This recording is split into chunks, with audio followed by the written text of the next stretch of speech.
The hour for convening having arrived, all members will please report to the House and take your seats. All members will report to their seats at this time.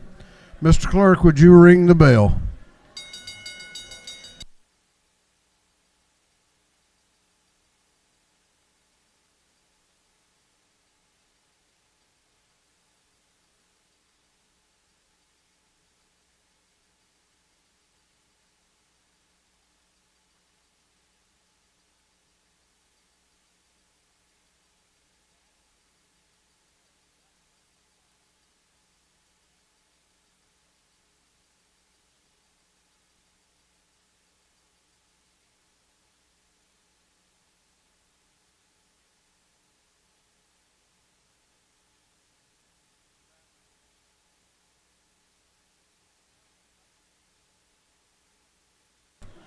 All members will please take your seats. We are going to have the morning roll call. All members present will please vote green to signify their presence in the chamber, and the clerk will unlock the machines.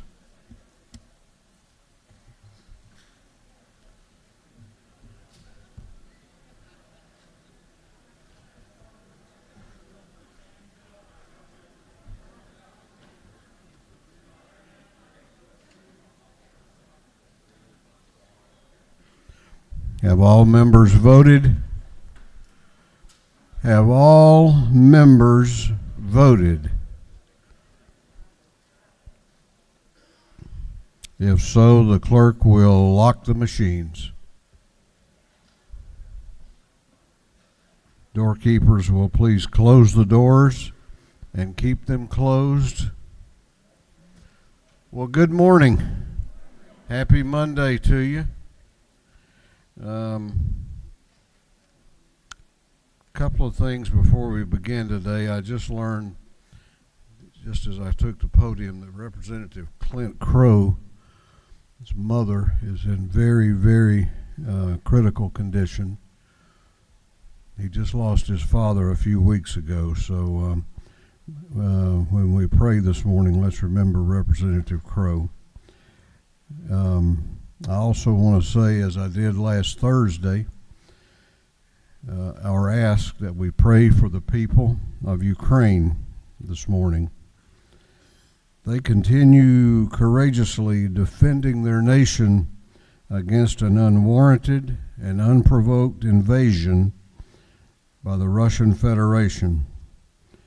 I understand that ceasefire talks have begun, and we will hope and pray that those are successful.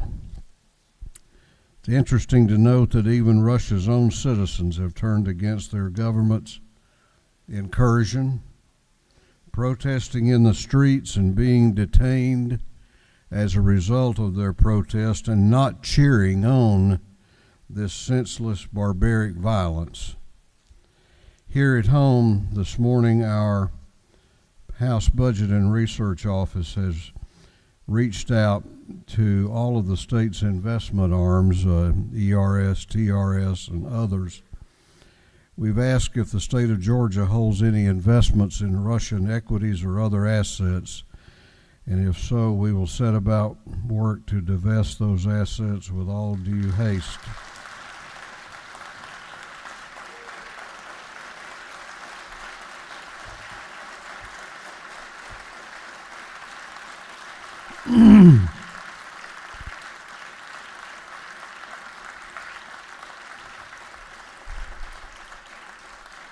I don't know about y'all, but I don't want one penny of a Georgian's money going to subsidize Vladimir Putin.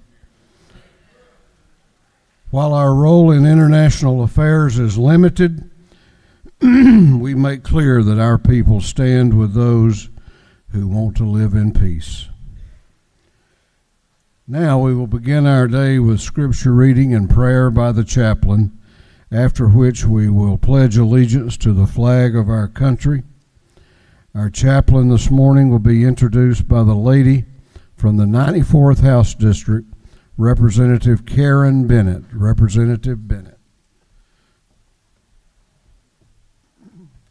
Thank you, Mr. Speaker, and good morning. Today it's my pleasure to introduce our chaplain for today. For many years, you have seen Representative Hughley, Representative Kendrick, and myself come before you each January to hail AKA Day and AKA Founders Day. Today we have a special minister who represents Alpha Kappa Alpha Sorority Incorporated. She represents all of Georgia, Florida, and South Carolina. But today this Mrs. Carolyn G. Randolph from Columbus, Georgia, and the Columbus delegation is here. She is an awesome and tremendous faith leader. She has been a member of the 4th Street Missionary Baptist Church in Columbus, Georgia for 28 years. She serves as the chairman of the women's ministry, church school teacher, and also she serves as a member of the Christian Education Department. She's a member of the Pastoral Relations Committee and the Deacon Wives Ministry. Mrs. Randolph has made her mark in prayer. She has established a region-wide prayer service every Tuesday night, and so we are just so happy to have with us this faith leader, tremendous woman of God, Mrs. Carolyn G. Randolph from Columbus, Georgia. Ms. Randolph.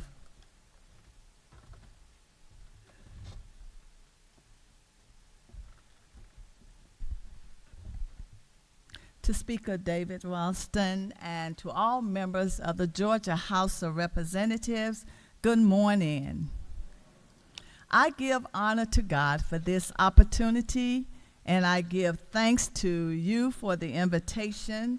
So thank you, Representative Karen Bennett, for this recommendation. Please allow me to acknowledge my representatives here that serve Muskogee County. Thank you so much.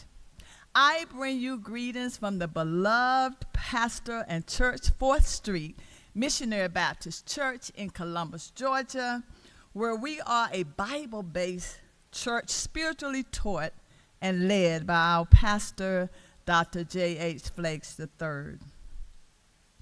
As I stand here today, I marvel at the works of God and how he made us.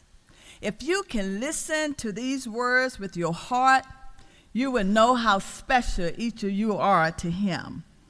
For in the book of Psalms, David writes in chapter 139, verses 13 and 14, "For it was you who created my inward parts. You knit me together in my mother's womb. I will praise you because I have been fearfully and wonderfully made." Wonderfully made, even though we are not the same race. Wonderfully made, even though we do not have the same background. Yes, wonderfully made, even though we don't have the same thoughts. Wonderfully made. He made each of us differently. We call it today diversity. But God said that despite the fact that we are different, we must love one another. And John 3:18 tells us, "Dear children, let us not love in words or speech, but with actions and in truth." Love. It guides us every day. Love that wakes us up in the morning and rocks us to sleep at night. Love that can penetrate even the hypocrisy of politics. I like to close by sharing a portion of a poem titled "This Moment" by Paul F. Barnett. And it reads, "I may never see tomorrow. There is no written guarantee. And things that happened yesterday belongs to history. I cannot predict the future. I cannot change the past. I have just this present moment. I must treat it as my last. I must use this moment wisely, for it soon will pass away and be lost to me forever as a part of yesterday. I must exercise compassion, help the fallen to their feet, be a friend to the friendless, make an empty life complete.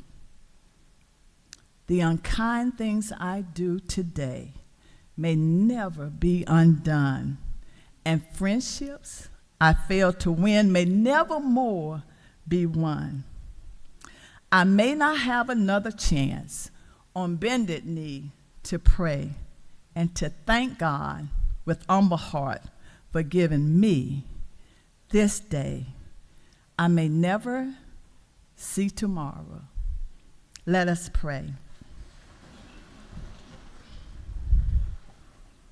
Father God, thank you for allowing us to be in this place at this time. Thank you, our Heavenly Father, for allowing each member present today another opportunity to do it right and to get it right. Thank you for your new mercies every day. Although your grace and mercy is beyond our understanding, we stand today as a testimony, as a benefactor, and as a servant. Lord, we come to you today asking a special prayer for Representative Crow. Lift him up, lift his family up, help them to look to the hills from whence cometh all of their help. We bring to you and place at your feet the citizens of Ukraine. Lord, we ask them to raise their hands as Moses did and lift this battle up to you. For you are our sustainer, and you always declare our victory. I pray that your word goes forth with this message, empowered by the Holy Spirit. We humbly leave it at your feet in the mighty name of Jesus. Amen. Allegiance to the flag of the United States of America and to the republic for which it stands, one nation, under God, indivisible, with liberty and justice for all. Doorkeepers will unlock the doors.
Chair recognizes Chairman Hogan, the chair of the Committee on Information and Audits.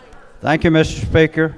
Your Committee on Information and Audits has read the journal of the previous legislative day and found it to be correct. And furthermore, Mr. Speaker, I prefer not to think before speaking. I like being just as surprised as everyone else at what comes out of my mouth.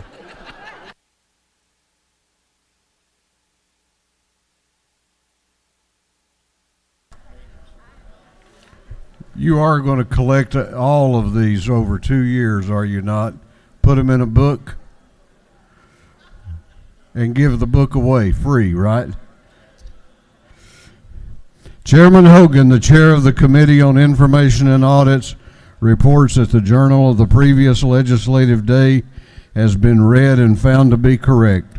Is there any objection to the confirmation of the journal? The chair hears none, and the journal is confirmed. The clerk will read the resolution establishing the order of business for the day Mr. Burns, on the 59th, moves following be established as the order of business during the first part of the period. Unanimous consents. Introduction of bills and resolutions. First reading and reference of House bills and resolutions. Second reading of bills and resolutions. Reports of standing committees. Third reading and passage of uncontested local bills and resolutions. First reading and reference of Senate bills and resolutions. Morning orders. Is there any objection to the adoption of the resolution establishing the order of business for the day? The chair hears none, and the resolution is adopted. First reading of bills and resolutions. The clerk will read. House Bill 1429 by Representative Newton of the 123rd, lot of the 122nd, and Fleming of the 121st. Bill be entitled Act to amend Article 3, Chapter 13, Title 48 of the Official Code of Georgia Annotated relating to excise tax on rooms. Ways and Means. House Bill 1430 by Representative Williams, the 148th. The bill be entitled Act to reconstitute the Board of Education of Crisp County. Intergovernmental Coordination. House Bill 1431 by Representative Hitchens, the 161st. The bill be entitled Act to provide for the creation of one or more community improvement districts in the city of Rincon. Intergovernmental Coordination. House Bill 1432 by Representative Wade of the 9th and Ralston the 7th. The bill be entitled Act to amend an act creating a Board of Elections and Registration for Dawson County. Intergovernmental House Coordination. Bill 1433 by Representative Ballinger the 23rd, Sutzler the 35th, Smith the 70th, and Scoggins the 14th. Bill be entitled Act to amend Code Section 35, 6A11 of the Official Code of Georgia Annotated relating advisory board created in membership relative. Judiciary Non-Civil. House Bill 1434 by Representative Lim of the 99th, Rich of the 97th, Stevens the 64th, Holcomb of the 81st, Gaines the 117th, and others. Bill be entitled Act to amend Article 3, Chapter 13, and Title 48 the Official Code of Georgia Annotated relating to excise tax on rooms. Ways and House Means. Bill 1435 by Representative Martin of the 49th, Jones of the 47th, and McDonald of the 26th, Gaines of the 117th, LaHood of the 175th, and others. Bill be titled Act to amend Subpart 2A of Part 3 of Article 7 of Chapter 3 and Title 20 of the Official Code of Georgia Annotated relating to the needs-based financial aid program. Higher Education. House Bill 1436 by Representative Smith of the 41st, Cooper of the 43rd, LaHood of the 175th. Bill be entitled Act to amend Article 3, Chapter 8, Title 31, the Official Code of Georgia Annotated relating to long-term care. Human Relations and Aging. House Bill 1437 by Representative Blackman of the 146th, Jones of the 47th, McDonald of the 26th, England of the 116th, Williamson of the 115th, and others. Bill be entitled Act to amend Chapter 7 of Title 48 of the Official Code of Georgia Annotated relating to income taxes. Ways and Means. House Bill 1438 by Representative Thomas, the 21st, Jaspers, the 11th, Wiedauer, the 119th, Barton of the 5th, Seaball, the 34th, and others. Bill be entitled Act to amend Chapter 2 of Title 32 of the Official Code of Georgia Annotated relating to the Department of Transportation. House Bill 1439 by Representative Thomas, the 21st, Gullett of the 19th, Anderson of the 10th, Blackman of the 146th, Ballinger the 23rd, and others. Bill be titled Act to amend Chapter 36 and Title 36 of the Official Code of Georgia Annotated relating to municipal annexation of territory. Governmental Affairs. House Bill 1440 by Representative Wilson of the 80th, McLean of the 100th, Schofield of the 60th, and Wen of the 89th. Bill be entitled Act to amend Chapter 8 of Title 34 of the Official Code of Georgia Annotated relating to employment security. Industry and Labor. House Bill 1441 by Representative Collins, the 68th, Gravely, the 67th, Hitchens, the 161st, Gaines, the 117th, and Crow of the 110th. Bill be titled an Act to amend Chapter 38 and Title 43 of the Official Code of Georgia Annotated relating to operators of private detective businesses. Regulated Industries. House Bill 1442 by Representative Newton of the 123rd, Rose of the 120th, and Williams of the 145th. Bill be entitled Act to amend Part 1 of Article 1, Chapter 18, and Title 45 of the Official Code of Georgia Annotated relating to state employees' health insurance plans. Special Committee on Access to Quality Health Care. House Bill 1443 by Representative Gaines, the 117th, Wiedauer, the 119th, Gamble, the 15th, Hagan, the 156th, Cameron, the 1st, and others. Bill be titled Act to amend Article 13, Chapter 2, and Title 26 of the Official Code of Georgia Annotated relating to food service establishments. Agriculture and Consumer Affairs. House Bill 1448 by Representative Collins, the 68th, Green, the 151st, Fleming, the 121st, Carson, the 46th, Maynard, the 56th. Bill be entitled Act to amend Title 40 of the Official Code of Georgia Annotated relating to motor vehicles and traffic. Public Safety and Homeland Security. House Bill 1449 by Representative Taylor, the 173rd, Hawkins, the 27th, and Knight of the 130th. Bill be titled Act to amend Article 7, Chapter 4, Title 49 of the Official Code of Georgia Annotated relating to medical assistance generally. Health and Human Services. House Bill 1450 by Representative Rich, the 97th, Tankersley, the 160th, Camper, the 131st, Hagan, the 156th, Oliver, the 82nd, and others. Bill be titled Act to amend Chapter 8 of Title 4 of the Official Code of Georgia Annotated relating to dogs. Agriculture and Consumer Affairs. House Bill 1451 by Representative McLaurin of the 51st and Gilligan of the 24th. Bill be titled Act to amend Code Section 2755 of the Official Code of Georgia Annotated relating to wild animals. Agriculture and Consumer Affairs. House Bill 1452 by Representative Gaines, the 117th, Smith of the 18th, Saints of the 180th, Gravely the 67th, McLaurin of the 51st, and others. Bill be titled Act to amend Chapter 13A of Title 19 of the Official Code of Georgia Annotated relating to dating, violence, Judiciary Non-Civil. House Bill 1453 by Representative Cooper, the 43rd, Gravely the 67th, Fry the 118th, Smyrie the 135th, Hatchet of the 150th, and others. Bill be titled Act to amend Chapter 12 of Title 16 of the Official Code of Georgia Annotated relating to offenses against public health and morals. Health and Human Services. House Bill 1454 by Representative Evans, the 83rd, Parker, the 101st, Smith, the 41st, Couch, the 50th, Oliver, the 82nd, and others. Bill be titled Act to amend Article 2, Chapter 2, Title 46 of the Official Code of Georgia Annotated relating to general jurisdiction. Energy, Utilities, and Telecommunications. House Bill 1455 by Representative Hitchens, the 161st, Petrie, the 166th, Stevens, the 164th, Mallow with the 163rd, Gilliard to the 162nd. Bill be titled Act to amend Chapter 2 and Title 52 of the Official Code of Georgia Annotated relating to Georgia Ports Authority. Public Safety and Homeland Security. House Bill 1456 by Representative Shannon, the 84th, Holly, the 111th, Wynn of the 89th, Cannon, the 58th, Scott of the 76th, and others. Bill be titled Act to amend Code Section 38.3.182 of the Official Code of Georgia Annotated relating to establishment of Georgia Emergency Communications Authority. Public Safety and Homeland Security. House Bill 1457 by Representative Fry, the 118th, Evans, the 57th, Alexander, the 66th, McLaurin of the 51st, Lim of the 99th, and others. Bill be titled Act to amend Title 34 of the Official Code of Georgia Annotated relating to labor and industrial relations. Industry and Labor. House Bill 1458 by Representative Fry, the 118th, Schofield of the 60th, Nelson the 125th, Alexander the 66th, Lim of the 99th, and others. Bill be titled Act to amend Article 4, Chapter 3 of Title 8 of the Official Code of Georgia Annotated relating to fair housing. Judiciary. House Bill 1459 by Representative Donahue, the 30th, Barr, the 103rd, Leverett, the 33rd, Hawkins, the 27th, Singleton, the 71st, and others. Bill be titled Act to amend Title 48 of the Official Code of Georgia Annotated related to revenue and taxation. Ways and Means. House Bill 1460 by Representative Gunner of the 8th, Green of the 151st, Buckner of the 137th, Anderson of the 10th, Powell of the 32nd, and others. Bill be titled Act to amend Article 1 of Chapter 7, Title 52 of the Official Code of Georgia Annotated relating to registration, operation, sale of watercraft. Game, Fish, and Parks. House Bill 1461 by Representative Anderson of the 10th, Jones the 47th, Hawkins the 27th, Taylor the 173rd, Thomas the 21st, and others. Bill be titled Act to amend Chapter 36 and Title 36 of the Official Code of Georgia Annotated relating to annexation of territory. Governmental Affairs. House Resolution 841 by Representative Houston of the 170th, a resolution honoring the life of Senator Alvin Rowan. Transportation. House Resolution 842 by Representative Cantrell of the 22nd, Williams of the 168th, Nixon of the 69th, Mitchell of the 88th, Clark of the 147th, and others. A resolution proposing an amendment to the Constitution. Budget and Fiscal Affairs Oversight. House Resolution 843 by Representative Schofield, the 60th, Parker, the 101st, Davis, the 87th, Scott of the 76th, Kennard of the 102nd. A resolution recognizing and commending the National HIV/AIDS Strategy for the United States. Health and Human Services. House Resolution 844 by Representative Donahue, the 30th, Kelly, the 16th, Benton, the 31st, Byrd of the 20th, Cantrell of the 22nd, and others.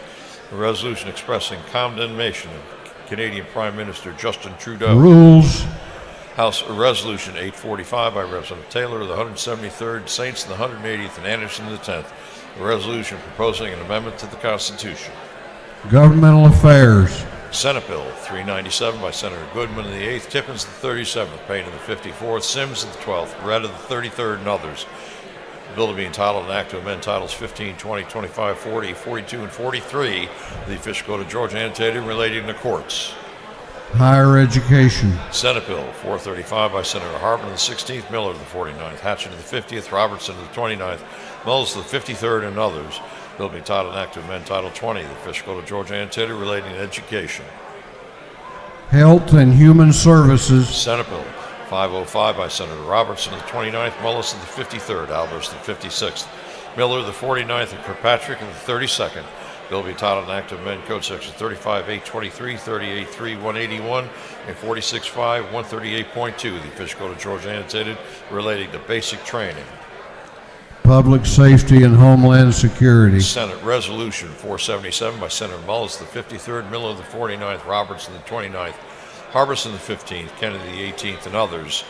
Resolution creating the Joint Music Heritage Study Committee. Creative Arts and Entertainment.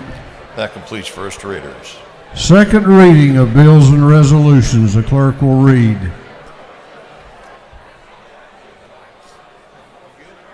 House Bill 1407 by Representative Green of the 151st. A bill to amend an act providing a new charter for the city of Dawson. House Bill 1408 by Representative Green of the 151st. A bill to amend an act providing a new charter for the city of Shellman. House Bill 1409 by Representative Werkheiser of the 157th. A bill relating to workers' compensation. House Bill 1410 by Representative Schofield of the 60th, Beverly of the 143rd, Mitchell of the 88th, Alexander of the 66th, and Burnell of the 77th. A bill relating to elections and primaries. House Bill 1411 by Representative Rhodes of the 120th and Williams of the 145th. A bill to amend an act to revise, modernize, and consolidate the provisions of local law relating to the State Court of Putnam County. House Bill 1412 by Representative Rhodes of the 120th. A bill to amend an act to provide for certain officials of the Greene County who have served at least 15 years in office may, upon leaving, continue to participate in the county health insurance program. House Bill 1413 by Representative Rhodes of the 120th and Saines of the 180th. A bill relating to local government. House Bill 1414 by Representative Carpenter of the 4th, Williamson of the 115th, Blackman of the 146th, Jaspers of the 11th, Knight of the 130th, and others. A bill relating to income taxes. House Bill 1415 by Representative Hutchinson of the 107th, Hughley of the 136th, Thomas of the 39th, Paris of the 142nd, Schofield of the 60th. A bill relating to general provisions regarding adoption. House Bill 1416 by Representative Schofield of the 60th, Scott of the 76th, Clark of the 108th, Davis of the 87th, Hutchinson of the 107th. A bill relating to student health in elementary and secondary education. House Bill 1419 by Representative Earhart of the 36th, Knight of the 130th, Setzler of the 35th, and Carson of the 46th. A bill relating to general provisions relative to education accountability. House Bill 1420 by Representative Buckner of the 137th, Williams of the 145th, Holcomb of the 81st, Crow of the 110th. A bill relating to DNA sampling, collection, and analysis. House Bill 1421 by Representative Buckner of the 137th, Watson of the 172nd, Nix of the 69th, Smith of the 133rd, Fry of the 118th. A bill relating to hazardous site response. House Bill 1422 by Representative Gilligan of the 24th, Byrd of the 20th, and Singleton of the 71st. A bill to amend the Georgia Entertainment Industry Investment Act. House Bill 1423 by Representative Buckner of the 137th, Hughley of the 136th, Burnell of the 77th, Bazemore of the 63rd, and Holcomb of the 81st. A bill relating to children and youth services. House Bill 1424 by Representative Powell of the 32nd, Wilkerson of the 38th, Mitchell of the 88th, Gunter of the 8th, Hatcher of the 150th, and others. A bill relating to the Georgia Lottery for Education Act. House Bill 1425 by Representative Werkheiser of the 157th, Newton of the 123rd, Gravely of the 67th, Holcomb of the 81st. A bill relating to access to medical cannabis. House Bill 1426 by Representative Moore of the 95th, Werkheiser of the 157th, Gunter of the 8th, Scoggins of the 14th, Holcomb of the 81st. A bill relating to criminal procedure. House Bill 1427 by Representative Moore of the 90th, Beverly of the 143rd, Bennett of the 94th, Tankersley of the 160th, Smith of the 70th. A bill relating to regulation and construction of hospitals and other health care facilities. House Bill 1428 by Representative Astration of the 104th. A bill to amend the official code of Georgia annotated so as to revise, modernize, correct errors or omissions in, and reenact the statutory portion of said code. House Bill 1444 by Representative Nix of the 69th, Smith of the 70th, Bonner of the 72nd, Smith of the 18th, Smith of the 133rd, and others. A bill to amend an act providing a supplemental salary for the judges of the Superior Court of Coweta Judicial Circuit. House Bill 1445 by Representative Deloach of the 167th. A bill to amend an act to recreate and establish the Board of Commissioners of Long County. House Bill 1446 by Representative Wilson of the 80th, Holcomb of the 81st, Evans of the 83rd, and Oliver of the 82nd. A bill to amend an act to authorize the governing authority of the city of Brookhaven to levy an excise tax. House Bill 1447 by Representative Fleming of the 121st. A bill to authorize the city of Grovetown, Georgia to exercise all redevelopment and other powers under the Redevelopment Powers Law. House Resolution 820 by Representative England of the 116th. Resolution honoring the life of Mr. James J. Boss dedicating an intersection in his memory, House Resolution 821 by Representative England of the 116th, a resolution honoring the life of Mr. Sexius Milner and dedicating a road in his memory, House Resolution 822 by Representative Stevens of the 164th, Rhodes of the 120th, Deloach of the 167th, Williams of the 168th, a resolution stating Georgia's opposition to the shark fin trade, House Resolution 823 by Representative Schofield of the 60th, Scott of the 76th, Davis of the 87th, Beverly of the 143rd, Mitchell of the 88th, and others. Resolution creating the House Study Committee on Pharmacy Deserts. Senate Bill 395 by Senator Hatchett of the 50th, a bill relating to the number of judges of Superior Courts. Senate Bill 449 by Senator Dixon of the 45th, Tippins of the 37th, Payne of the 54th, Kennedy of the 18th, Hatchett of the 50th, and others. A bill relating to review of removal of students in elementary and secondary education. Senate Bill 469 by Senator Harper of the 7th, Jen of the 47th, Davenport of the 44th, Jackson of the 41st, Brass of the 28th, and others. A bill relating to general provisions of registration, operation, and sale of watercraft through second readers.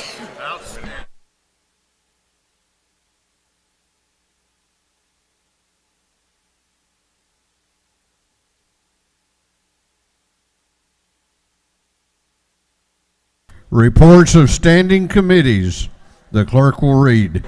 Representative Jan Tackersley, the 160th District Chairman of the Committee on Intergovernmental Coordination Local, submitted the following report. Mr. Speaker, Committee on Intergovernmental Coordination Local is that under consideration the following bills in the Senate.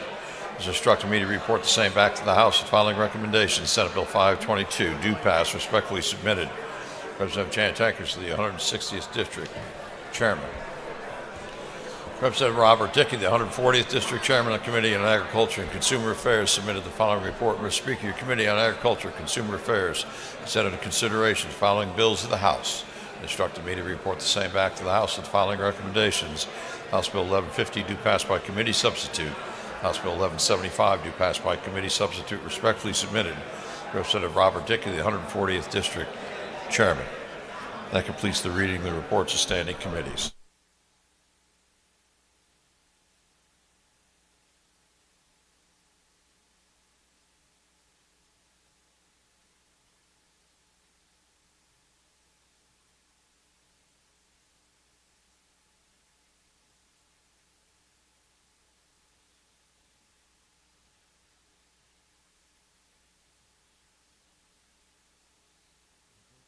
We're going on now to the local calendar.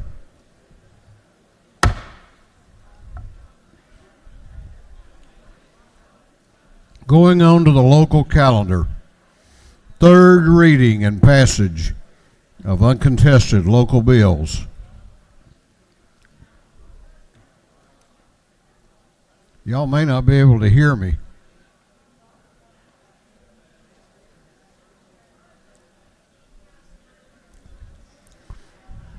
If there is no objection, we will vote on the local calendar as a whole with a recorded vote. Hearing none, it is so ordered. The clerk will read the local calendar. Senate Bill 522 by Senator Robertson, the 29th, Harris County.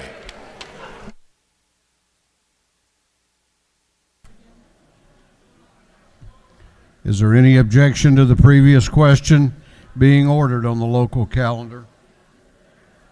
The chair hears none. The previous question is ordered. Is there any objection to agreeing to the report of the committee, which was favorable to the passage of the bill? The chair hears none. The report of the committee is agreed to. Shall this bill now pass? All those in favor of the passage of the bill on the local calendar will vote aye. Those opposed will vote no, and the clerk will unlock the machines.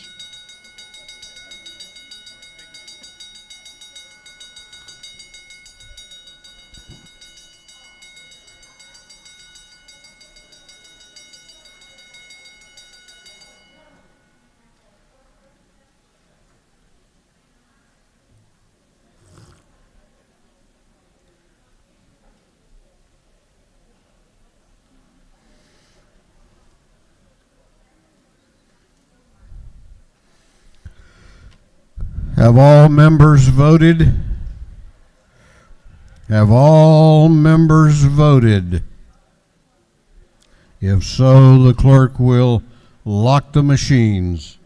On the passage of the bill on the local calendar, the ayes are 139, The nays are 8. This bill, having received the requisite constitutional majority, is therefore passed. What purpose does Representative Taylor arise? The machine's messed up. She's just mixing. We got a machine problem? Yes. All right.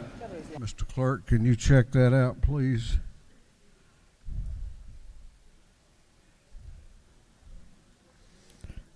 Maybe we can get that fixed by the time we get back on the rules calendar. We're going on now to morning orders. Morning orders.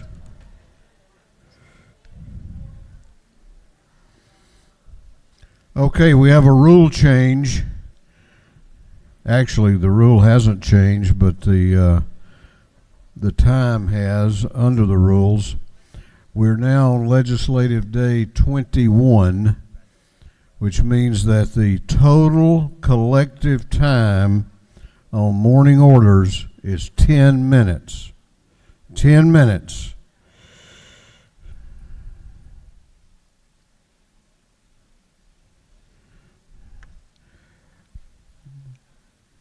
Chair is going to allot 45 seconds each for morning orders.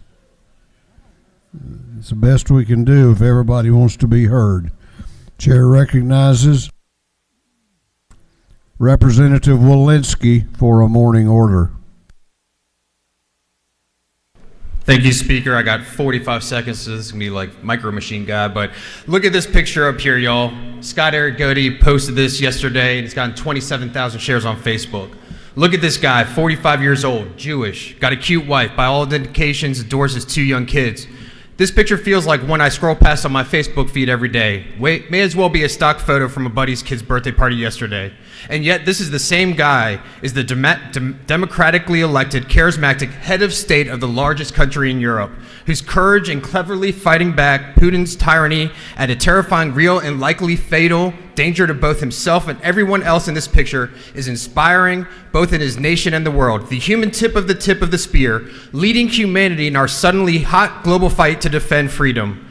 Read that paragraph. I can't finish, but y'all, so much politics and foreign policy can be messy and multi-layered, and therefore often hard to properly adjudicate right versus wrong, good versus bad. This one is not that, and I'm in awe of this man's bravery. I know I read that fast, but thank you for the post, Scott Arrigotti.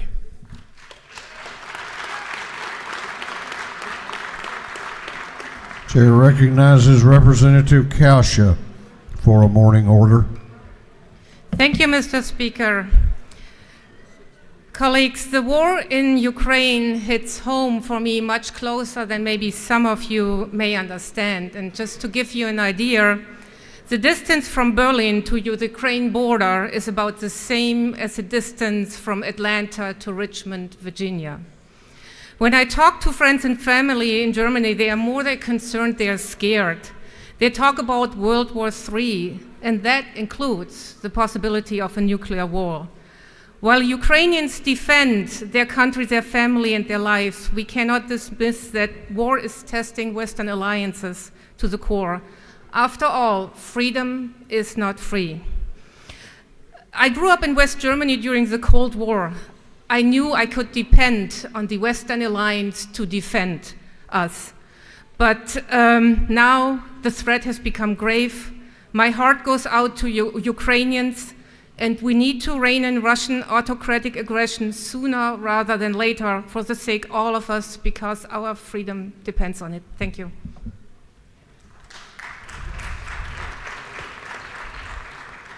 If anyone wants to carry their morning order over till tomorrow, come see Betsy, because not everybody's going to be reached today. Chair recognizes Representative Al Williams, Representative DeLoach, Chairman Hitchens, and Chairman Werkheiser for a morning order. And that includes all of the members of the Savannah delegation. Thank you, Mr. Speaker. We rise this morning because the atrocities in Ukraine has reached close to home. This past week, after the invasion, 3,800 troops from the 3rd ID at Fort Stewart were deployed, and the 165th Air National Guard from Fort Stewart Hunter Army Airfield were deployed. These young men and women are now in harm's way. And this is a time when we all must come together and support this effort. Now we have young men and young women who came from Georgia, did not question why, but mounted up and went prepared to meet this aggression wherever it may happen. Regardless of political affiliation, this is now an American question. Do we, the builders of the greatest democracy in the history of the world, stand for what we have spoken about for many generations? Since 1941, troops from Fort Stewart have answered the call, wherever it might be. So I'm going to ask you now, if you would join me in a moment of prayer for the safety of our troops. Almighty and everlasting God, we come before you, Lord, asking you to put your hedge of protection around these brave young men and women who must now go and have called upon defend Ukraine or defend these United States of America. Lord, we ask you to remember the families that are left behind. Give them comfort and peace as they wonder anxiously about their loved ones. And Lord, we also ask you to cleave to the top of the mouth any tongue that speaks negatively about this mission.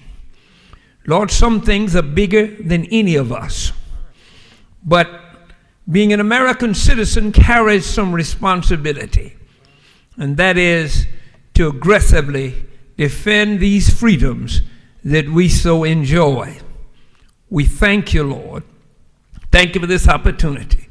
We know with the odds against them in Ukraine means nothing, because the battle is not yours, it's the Lord's. And we depend on his decision as to which way this will go. We ask this blessing in the name of the majestic one, Jesus the Christ. Amen. Amen. Rocket 'em on.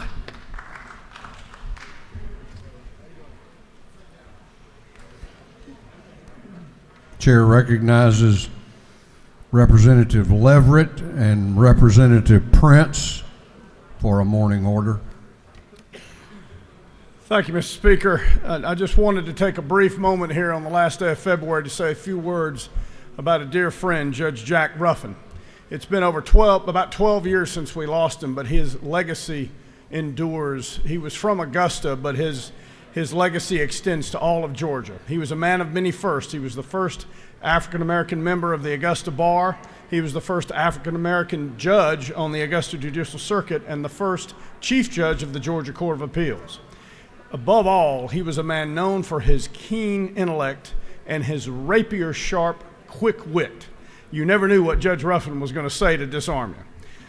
And he was a fierce advocate and attorney for the causes he represented. My father litigated against him, but always said that no matter how zealous he was always courteous and kind to everybody, including those with whom he disagreed. He was a man of tremendous integrity, and I just wanted to say a few words about him this morning. Would we all have such a legacy as Judge Ruffin? Thank you, Mr. Speaker. Thank you. Chair recognizes Representative Campbell. Representative Campbell for a morning order.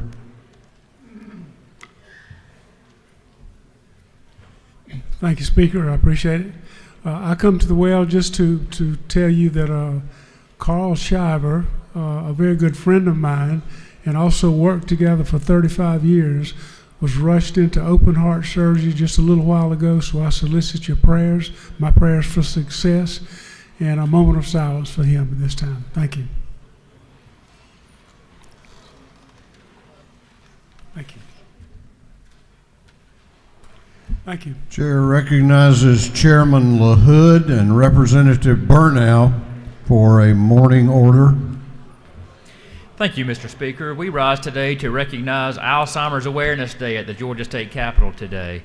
There are over 150,000 Georgians currently living with Alzheimer's, and a lot more that are living with Alzheimer's but undiagnosed. There are over 300,000 caregivers who provide care, a lot of unpaid care valued at close to $9 billion. So thank you for helping us recognize our Alzheimer's Awareness Day at the Capitol. And they're doing their advocacy day virtually this year because of the uncertainties when they were planning around COVID. But they are present, and they appreciate your support. Thank you. Thank you, ma'am. Thank you. Okay. I'm sorry. Thank you. I know that there's several members in this house that have lost their parent or somebody really close to them due to Alzheimer's, and I lost my mother due to Alzheimer's, and I just wanted us to do a quick moment of silence just for our family members and our friends. Thank you.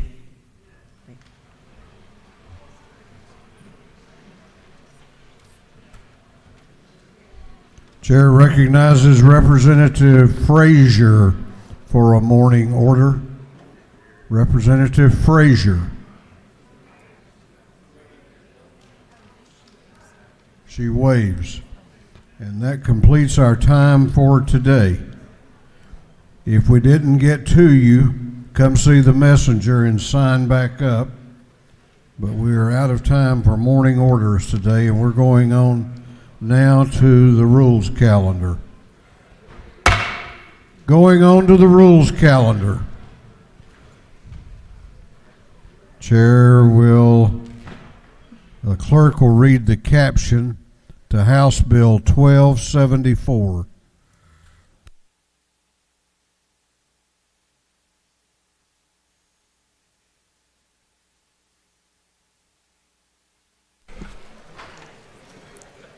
House Bill 1274 by Representative Carson, the 46th, and others to be entitled an act to amend Chapter 1 and Title 50 of the Official Code of Georgia annotated relating to general provisions relative to state government so as to provide for the definition of anti-Semitism.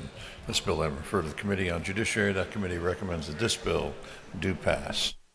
Chair recognizes Chairman Carson to present the bill.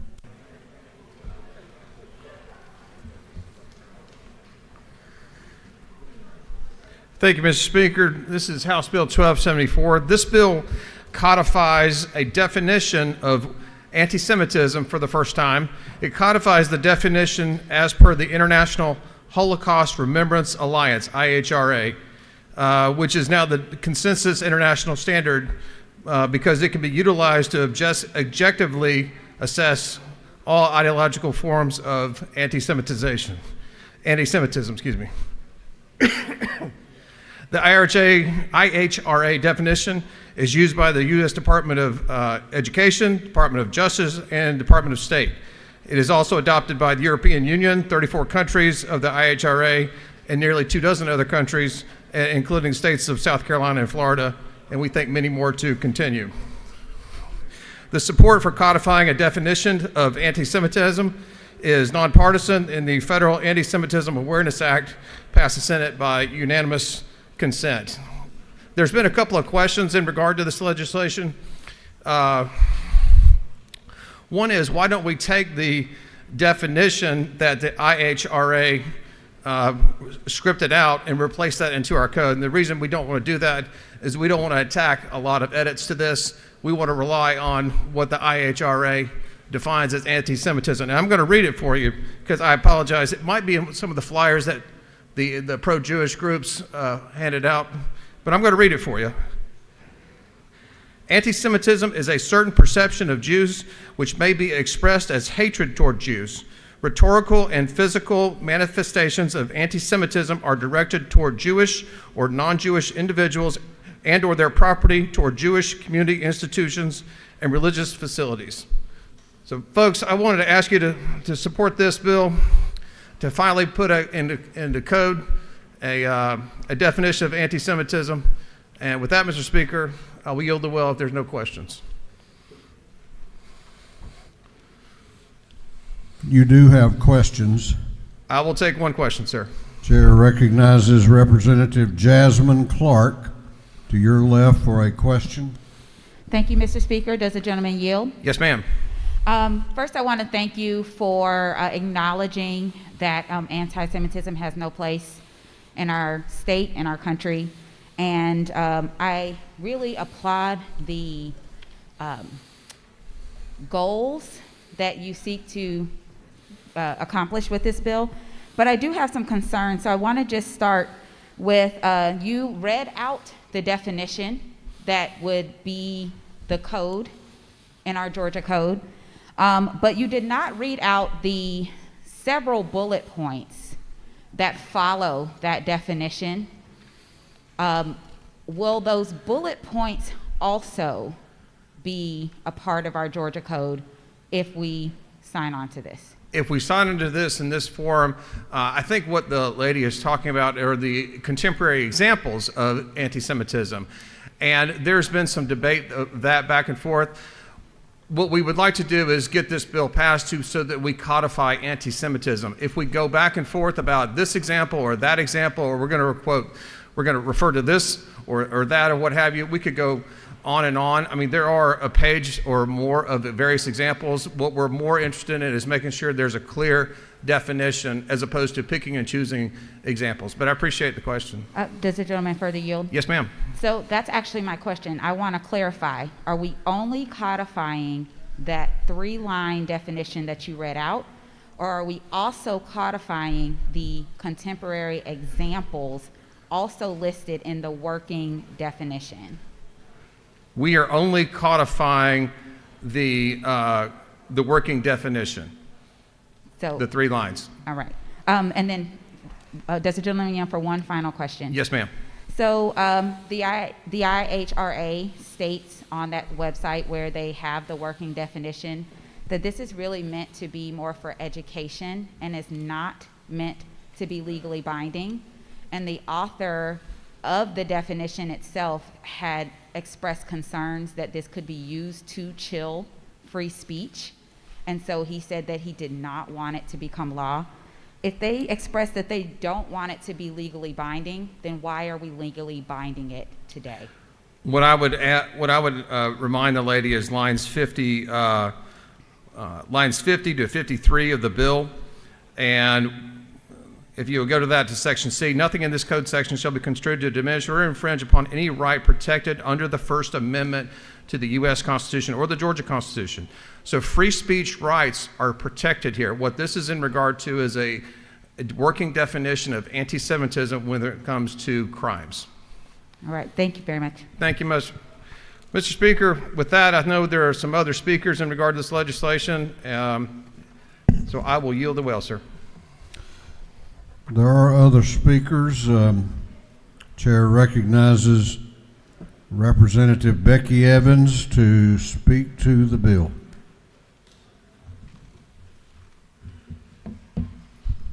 Thank you, Mr. Speaker, and thank you, colleagues. I rise today out of a deep love for this body and for the Jewish people and for all people who have experienced discrimination and prejudice in their lives. I rise today to speak against this bill, House Bill 1274. I just realized today that this bill would be on the floor, so I am going to use my time to read a opinion piece from some Jewish Georgian friends about this. We are Jewish Georgians who personally know that anti-Semitism is dangerous, life-threatening, and growing. However, we oppose the passage of Georgia House Bill 1274, which attempts to provide a legal definition of anti-Semitism. The problem with the bill is that it uses the International Holocaust Remembrance Alliance, IHRA, definition of anti-Semitism, which includes examples of criticism of Israel as anti-Semitic. The idea that political criticism of a nation state is the same as hatred and violence against someone because they are Jewish has become a powerful tool in the hands of those who work to silence Palestinian voices. This specious application of the charge of anti-Semitism has already had a chilling effect on free speech and advocacy for Palestinian rights across the country. Pro-Israel activists have used it to silence people calling for a boycott of Israel, to cancel protests, speeches, and university lectures on Palestine, to prevent university students from forming a student group advocating for justice for Palestinians, and to pressure Facebook, Zoom, and YouTube to shut down webinars that feature Palestinian speakers. The IHRA definition of anti-Semitism is far from being internationally accepted. In fact, scholars worldwide specializing in the Holocaust, Jewish, and Middle East studies purposefully gathered to craft the Jerusalem Declaration of Anti-Semitism, claiming that the IHRA definition has caused confusion and generated controversy, hence weakening the fight against anti-Semitism. Many Jewish organizations and individuals, including, as Representative Clark mentioned, the definition's lead drafter, Kenneth Stern, have objected to his use as a weapon to suppress free speech. Stern has written, "If you think this isn't about suppressing political speech, contemplate a parallel. There is no definition of anti-black racism that has the force of law. If you were to craft one, would you include opposition to affirmative action? To include opposing removal of Confederate statues?" The effect of applying the IHRA definition have been found to be problematic throughout the country. If made into Georgia law, this conflation of anti-Semitism and legitimate criticism of Israel will not eliminate hate, bigotry, and acts of violence.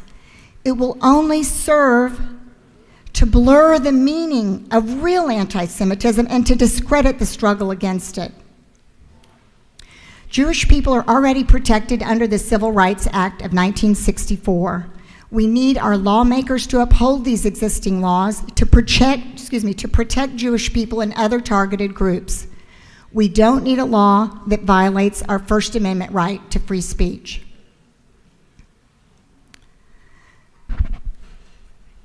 With that, I conclude my comments, and I ask you to join me in voting no on HB 1274.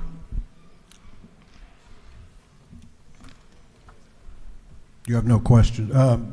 You do have a question. Okay. Do you yield? Yes, I yield. Chair recognizes Chairman F. Strachan to your left for a question. Does the gentlelady yield? Yes. Ma'am, isn't it true that the examples that you cited were examples in the definition that are not included in the definition as incorporated into the bill here? That is what the speaker before me said. Okay, so isn't it true that even if there were examples that went to if criticizing the state of Israel would be captured, those examples aren't part of the legislation that's before the House now? I would agree that's true. I would also add, though, that the use of this type of law can be used to suppress those questions. That is the fear of the people that are opposing this bill. Do you further yield? Yes, Mr. Speaker. Chair recognizes Representative Stacey Evans to your left for a question. Thank you, Mr. Speaker. Does the lady yield? Yes, I do. We all seem to be on the same page that the illustrations are illustrations, the definition is the definition. But since no one has read any of the illustrations, I wanted to see if you would agree with me that the very first illustration says, criticism of Israel similar to that leveled against any other country cannot be regarded as anti-Semitic. Do you agree with me that that's in the illustrations? I'm sorry, can you repeat it one more time? Criticism of Israel similar to that leveled against any other country cannot be regarded as anti-Semitic. Do you agree with me that that's in the very first illustration? That is true. Criticism of Israel cannot be regarded as anti-Semitic. And do you further agree with me that one of the other illustrations says specifically, applying double standards by requiring of it a behavior not expected or demanded of any other democratic nation is also an illustration, meaning it cannot be considered that we wouldn't expect the people of Israel not to stand up for their country any less than we would expect Americans to stand up for them. Isn't that the kind of protection that we're talking about in here for the people of Israel, not Israel as a state? Do you agree with me that that's in the illustrations? I'm not sure I would agree with that. Thank you. Questions? I yield the well. Lady has yielded the well. Chair recognizes Representative Holly to, okay, he waved, I'm sorry. Chair recognizes Representative Walensky to speak to the bill.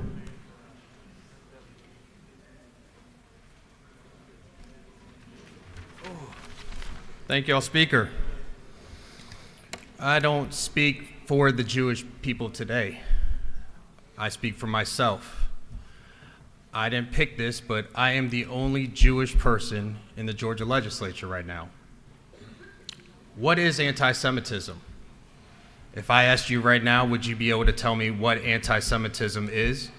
It's complicated, because Judaism is a national origin, it's a race, it's a religion.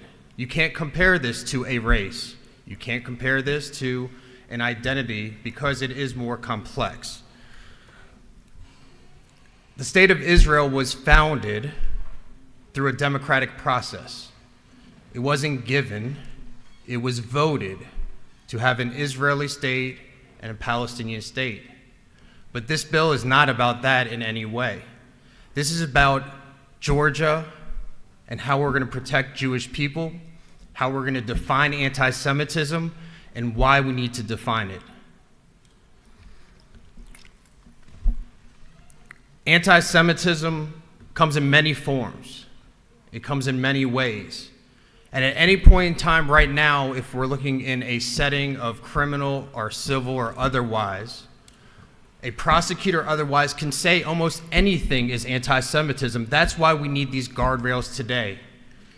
We heard before that there's some suggestion that should be for learning. Well, people are going to learn. When we put it in the Georgia Code and people learn what anti-Semitism is, and we teach them what not to do, how not to compare or call out Jewish people, that's what we're doing today.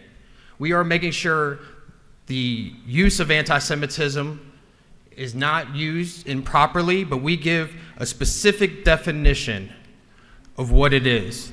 And it's true, as Representative asked, it says in those examples that criticism of Israel similar to that leveled against any other country cannot be regarded as anti-Semitism, because it's not. When we talk about United States or other countries or Israel as a country, as a government, that's fine. But when we say Jewish people are doing something, when we say Jewish people run something, control something, are acting like something, that's anti-Semitism. In no way does this limit the free speech of Israel. This bill in no way limits the free speech against Israel, sorry. You can speak out against Israel once this bill is passed. You can do it passionately. You can say the government is not treating another country well, just like you would do any other country in war right now. Hatred is born of ignorance. What we are doing today is we are helping people not be ignorant about what anti-Semitism is. I yield for questions, Speaker. You have a question if you care to yield. I'll yield. Chair recognizes Chairman Parsons to your left for a question. Thank you, Speaker. Is the gentleman yield? Yes. Well, isn't it true? First of all, I'm trying real hard to, I want to support the bill, but I do have questions about it. And help me, I'm not an attorney, I don't know if you are or not, but I'm struggling with we have, and the bill talks about definitions of anti-Semitism, but is there any place in law that you know of, it doesn't seem to be in this bill, is there any definition of a Semite, of what Semitism is? Because it seems to me from looking at definitions in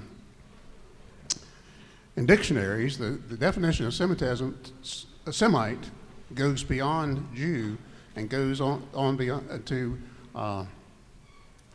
Arabs and people from that region of the country. I mean, is that true or is it not true? Is what true or not true that Semite means multiple things? Well, first of all, is it not true that there is no definition in the bill of a Semite? I'm also asking if you know if there is any definition in Georgia law as to what a Semite is. I guess those are my two core questions. If you can answer those, I'm really trying to find a way to want to support this bill. Yeah, well, I'd love you to support this bill. So right now, anti-Semitism is at an all-time high, worse than before World War II.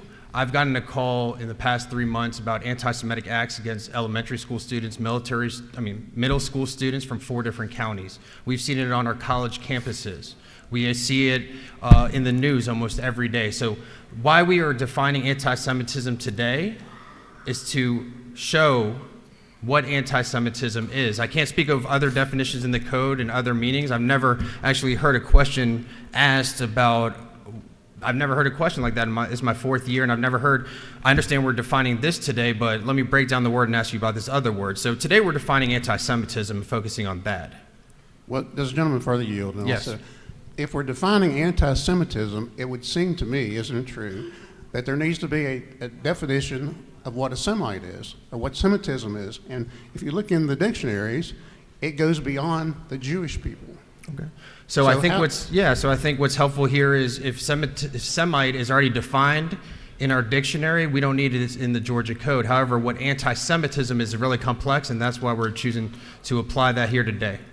Well, if you'll yield for one more, then I will sit down. Yeah. But your definition, it would seem to be in conflict with lines 24 and 25 of this bill. Is that not true? Can you read those lines, please?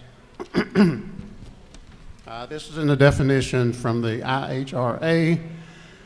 Contemporary manifestations of anti-Semitism and include useful examples of discriminatory anti-Israel acts that can cross the line into anti-Semitism. That is a factual statement that, unfortunately, right now, people say anti-Semitic things, but hiding it by when they're speaking about Israel. But really, when people are talking about the Jewish people doing actions, doing harmful things, when they're actually saying it about the Israeli government that they disagree, that's fine. We can disagree with governments. We disagree with our own government. We disagree with our president. That's fine. But when you say the Jewish people is doing something, that's anti-Semitic. Thank you. You've got several questions if you care to yield. I'll yield for another question. Chair recognizes Chairman Setzler to your right for a question. Does the gentleman yield? Yes.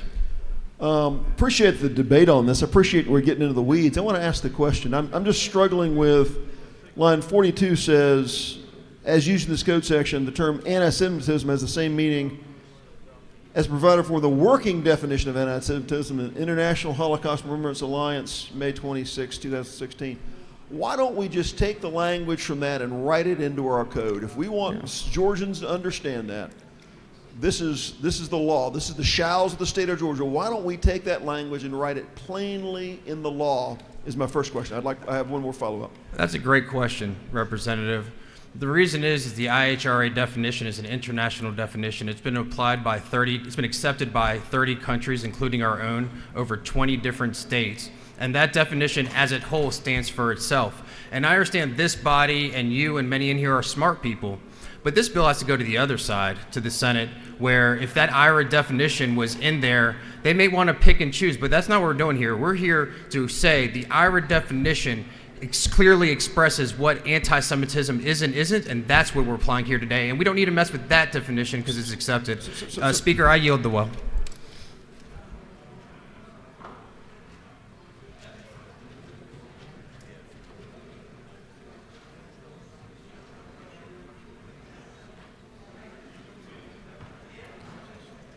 Gentleman has yielded the well. Is there any objection to the previous question being ordered? The chair hears none.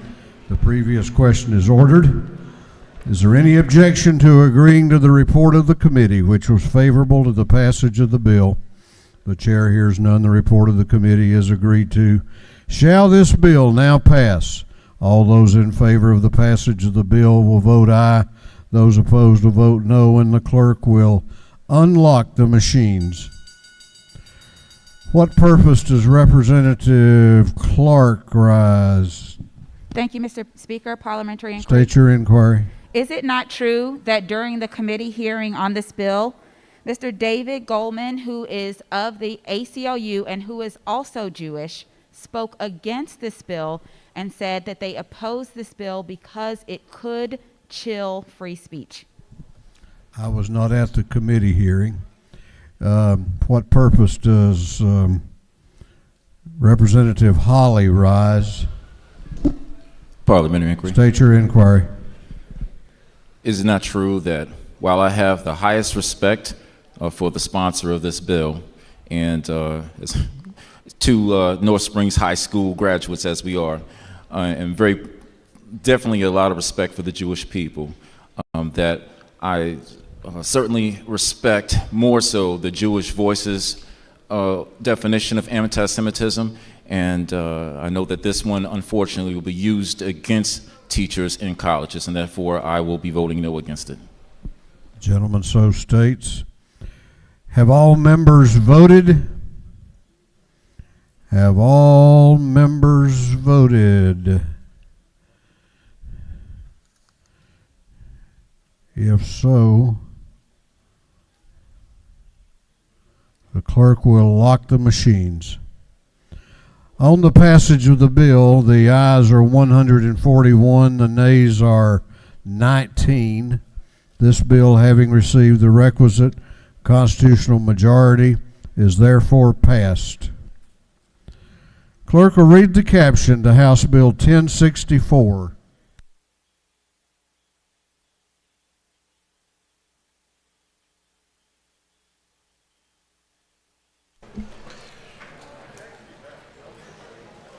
House Bill 1064,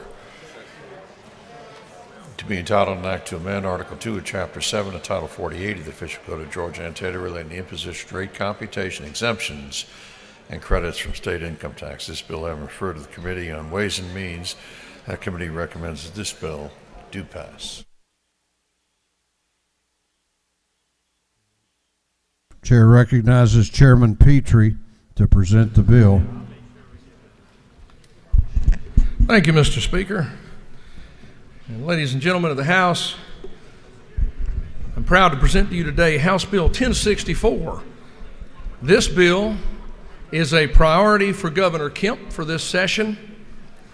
And as I think all of you are aware, we need to first acknowledge that we have here in Georgia and in this chamber in particularly addressed a multitude of issues to address making Georgia a military and a veteran-friendly state.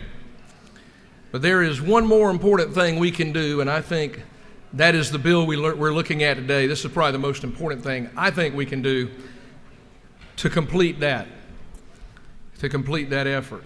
So very simply, this bill exempts up to $17,500 of income received from military retirement benefits from state income tax for individuals under 62 years of age. And I want to emphasize that because remember, at 62, we already, between 62 and 64, already have an exemption based on all retirement income, and it increases at 64 to $65,000. So this is targeted to individuals leaving military service under 62. Moreover, this bill exempts an additional $17,500 in military retirement benefits from state income tax for those individuals if they work and earn at least $17,500 from another source. So these individuals are going to leave military service from a career in military service, typically around 20 years. you discover that the average age of individuals retiring from military service between 42 and 47. And this bill is very much focused on encouraging those individuals to live and to work in Georgia. And so, in the aggregate, a career military retiree could earn, with this measure, a total exemption of $35,000. This bill rewards men and women who have sacrificed the most for this country, but it also addresses the number one need we hear every day back home from our businesses and industry: workforce. This bill is targeted to encouraging these men and women who are skilled and disciplined and patriotic men and women coming out of military service to live and to work in Georgia, where they're needed so much by our industry and across the state. It also deals with one final issue I want to point out today, and that is an issue of a current disincentive for these men and women to live in Georgia, especially in border counties like my own, Chairman Smith and Columbus, me in Savannah and Augusta, my colleagues there, Valdosta. My friends, these individuals can cross a river and save 5.75% of their income. It's a real disincentive we have today. And this addresses that issue because currently in every border state that borders Georgia, they have already addressed this issue in some manner or another. And so it's very important that we deal with that disincentive. That very simply is what we do and seek to accomplish in this bill. Mr. Speaker, I'm glad to answer any questions there may be in this matter. You got a couple of questions if you care to yield. Yes, sir. I'm glad to yield. Chair recognizes Chairman Heath Clark. Yep. To your left for a question. To my friend, will you yield? Yes, I yield. Isn't it true that as the chairman of the Defense and Veterans Affairs Committee, that even though this body has done numerous things to help out veterans and service members in this state, that this is still the number one issue that I hear people calling and asking for us to do something regarding? Mr. Chairman, I believe that is correct. I cannot tell you how many, all through the years, how often I hear from veterans or those that are getting close to retiring, and they're very interested. They follow this, and they know which states are most military friendly. That's Absolutely, correct. sir. Further That question? is correct. Further question? Yes, I yield. And many of those people that call, they're service members that are serving. They're sons and daughters of Georgia, but they're retiring from their service in another state, and they're wanting to move back home to be near their family that they grew up with, but it doesn't make economic sense for them to do so because the state that they're in, there or in other states have this incentive. So this would encourage people who are retiring in other states to come back home or to move to Georgia to supply the workforce needs, not only also keep the ones that are retiring in our state to stay here, since they know the missions that are already at the base that they're retiring at, that many of those people will stay here too. So this will be a huge economic incentive for them and for the state of Georgia to get the workforce needs that it requires. I believe that to be true, Mr. Chairman. Thank you, Chairman, for this bill. Thank you. Do you continue to yield? Mr. Speaker, I believe I'll yield the will. I'm just going to give you a little guidance here. You have 9 questions lined up.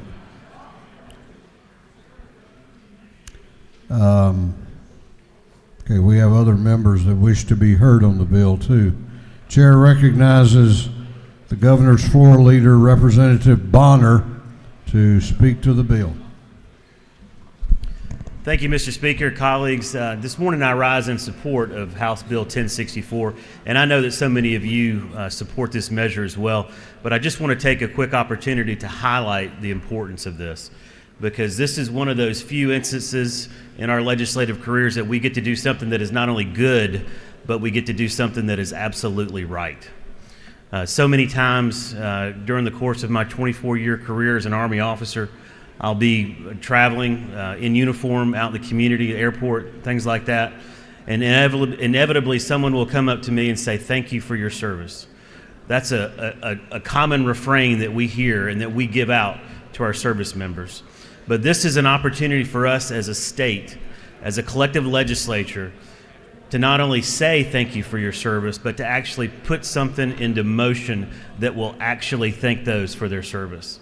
This is an opportunity, as Representative Petrie mentioned, not only an issue of workforce development, but it's absolutely the right thing to do. This is also the culmination of years of work by members of our body, to include Chairman Clark, Chairman Belton, Representative Williams, Dean Smyrie, so many of those that have taken an interest in Veterans Affairs. This, as Representative Petrie mentioned, this is a key component of Governor Kemp's agenda. So I thank the governor for this, and I thank Speaker Ralston for giving this the priority that this bill deserves, and I would ask for your all favorable consideration. Thank you. Chair recognizes Representative Al Williams to speak to the bill.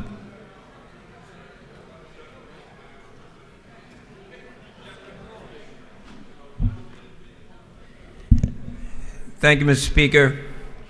I rise in support of this bill for many reasons, but I could not speak without acknowledging that as far back as 2005, Chairman Smith introduced a bill to do this very same thing.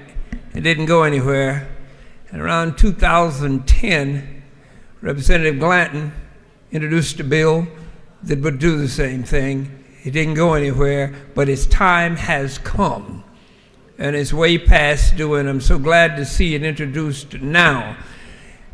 Representing the largest percentage of military folk anywhere in the state, Liberty County and Fort Stewart, which certainly this is very, very important, very important. We have generations now that have retired in Liberty County, and we certainly think that this will be an incentive to keep more people in Georgia.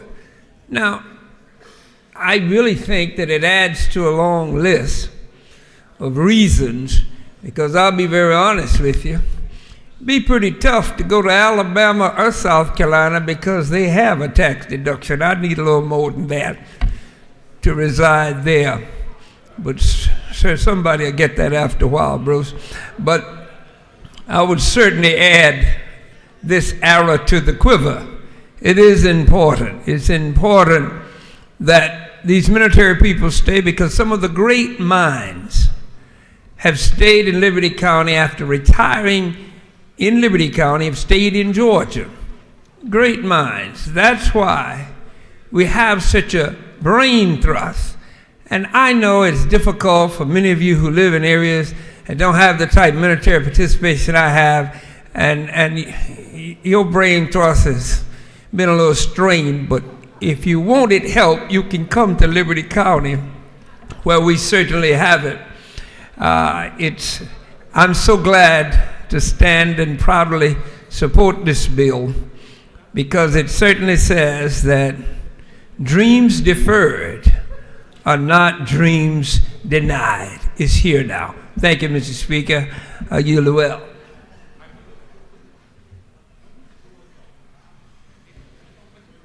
Chair recognizes the Minority Caucus Whip, Representative Wilkerson, to speak to the bill. Thank you, Mr. Speaker. I come down to support House Bill 1064. And now I'm going to confuse everybody, because I'm going to ask for one additional thing. If I spoke to the author, and the bill excludes $17,500 in military retiree benefits, which is great. The second $17,500, you have to actually make over that to get anything at all. So I grew up in a community where my father was retired military, an enlisted man, and he decided to go work as social worker. And a lot of those jobs don't pay over a certain amount. So if you're working part-time with our kids, working part-time in the schools, you may not make over $17,500. So under this bill, you don't get anything. So what I would ask is that we exclude income up to $17,500 in addition if you work. So it's kind of complicated, I know, it's a tax thing. It took me a while to talk to all the CPAs, but basically what I'm asking for, as this bill moves forward, is for us to exclude everything up to $17,500 that you earn in income. And I think that would make this a perfect bill, because my neighbors have been asking for this. My father, if he was still here, would be telling me I need to vote for this.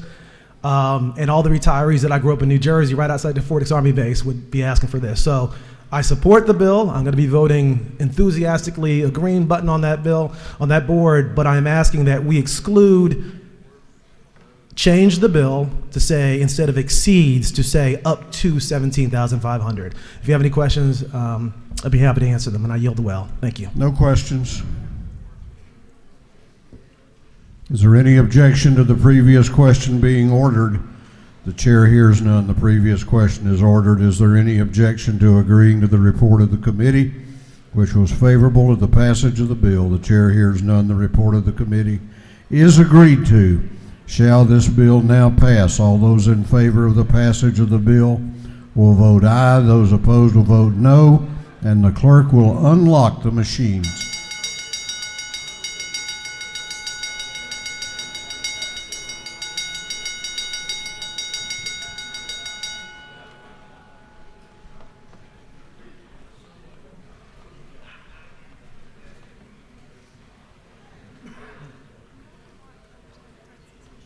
Have all members voted?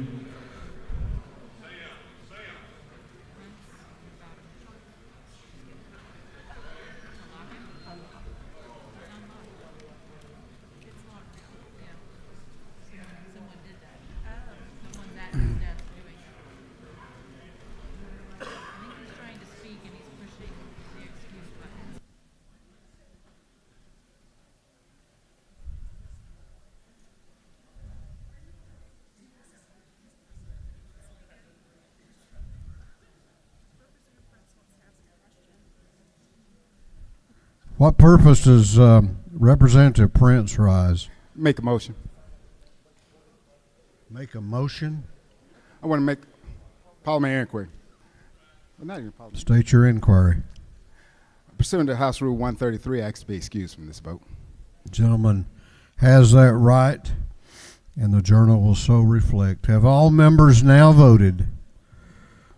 What purpose does Representative Gilligan rise? Pursuant to Rule 133, I ask to be excused from the vote. The lady has that right, and the journal will so reflect. Have all members now voted? If so, the clerk will lock the machines on the passage of House Bill 1064. The ayes are 161, the nays are 0. This bill, having received the requisite constitutional majority, is therefore passed. Clerk will read the caption to House Bill 1271.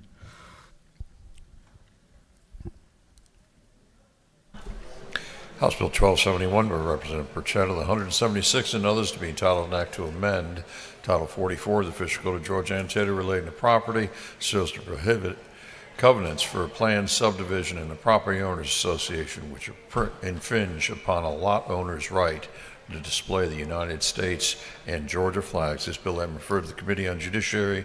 That committee recommends that this bill do pass by committee substitute. Chair recognizes Chairman Burchett to present the bill. Thank you, Mr. Speaker. Good morning, colleagues. I bring to you House Bill 1271. It's an easy bill, and more importantly, it's a quick bill. What this bill does is it prohibits HOAs from not allowing a property owner or resident from displaying the American flag. There's already a federal law, the Freedom to Display the American Flag Act, but this is a law that we would enact that would allow folks in the state to seek redress in the state courts. This is largely the same language as the federal law. In addition, we put a floor on the size of American flag that can be displayed. So in other words, we didn't want an HOA to say we're allowing someone to display a flag if they were only letting them display a very small flag. It's a 4x6 flag. Secondly, I want to point out to you that I know that the rule sheet does say Georgia and the United States flag. The earlier version was Georgia and the United States. This is just the United States flag. And with that, I'm going to take questions or yield the will. You have a question if you care to yield. One question. I yield. Chair recognizes Representative McLaurin to your right for a question. Thank you, Mr. Speaker. Does the chairman yield? Yes.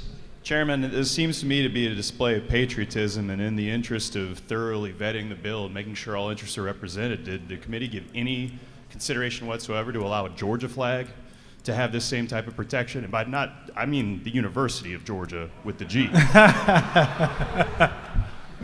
Well, we didn't take that in consideration, but maybe I'd be amenable to it. Certainly the House would, but we'd have to make that change in the Senate. Well, I guess it's a little looser over there. Thanks, Mr. Chairman. Thank you. I yield the will. Gentleman has yielded the will. Is there any objection to the previous question being ordered? The chair hears none. The previous question is ordered. Is there any objection to adopting the committee substitute? The chair hears none. The committee substitute is adopted.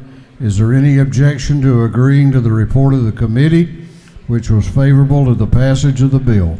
The chair hears none. The report of the committee is agreed to. Shall this bill now pass? All those in favor of the passage of the bill will vote aye. Those opposed will vote no, and the clerk will unlock the machines.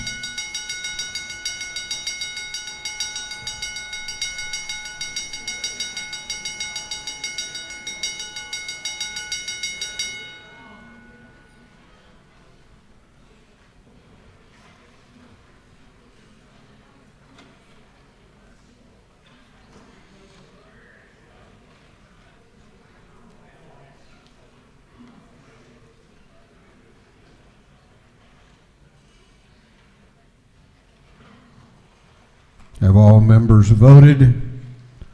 What purpose does Representative Beth Moore rise? Parliamentary Inquiry. State your inquiry.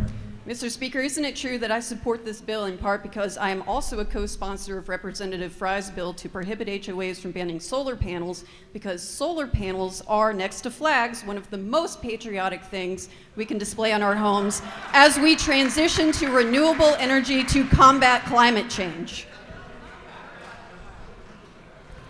Sometimes these parliamentary inquiries get into some pretty good rhetoric, so have all members voted? Have all members voted? If so, the clerk will lock the machines. On the passage of House Bill 1271, the ayes are 160, the nays are 0. This bill, having received the requisite constitutional majority, is therefore passed. Clerk will read the caption to House Bill 1346.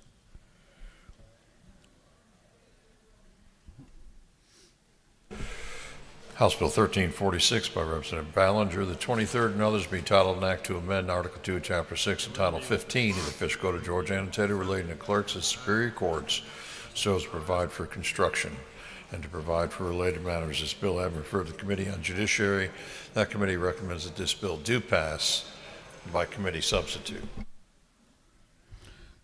Chair recognizes Chairman Ballinger to present the bill.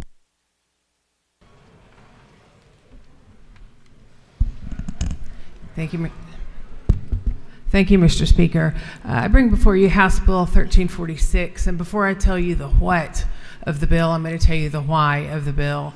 I have a daughter. She graduated from law school, didn't like practicing so much, so she went to work for our county clerk's office there. She's the chief county clerk in Cherokee County. But as the daughter of a retired veteran, she also wanted to be able to serve her country. Whenever she investigated the matter, she was found that she could not. per Georgia code. There was a specific statement saying that clerks of court cannot practice law. Now we get into the what. This bill specifically allows for members who are attorneys to be able to practice in the JAG Corps, and thanks to the thoroughness of our Judiciary Chair, also includes Space Force. So she might actually go and be a JAG Corps member for our Space Force, but all the branches of the military are listed. Mr. Chairman, that's the bill, simplicity at heart, and I'll be happy to answer any questions. You have no questions. Thank you, Mr. Speaker. I urge your favorable consideration. Is there any objection to the previous question being ordered? The chair hears none. The previous question is ordered. Is there any objection to adopting the committee substitute? The chair hears none. The committee substitute is adopted. Is there any objection to agreeing to the report of the committee, which was favorable to the passage of the bill? The chair hears none. The report of the committee is agreed to. Shall this bill now pass? All those in favor of the passage of the bill will vote aye. Those opposed will vote no, and the clerk will unlock the machines.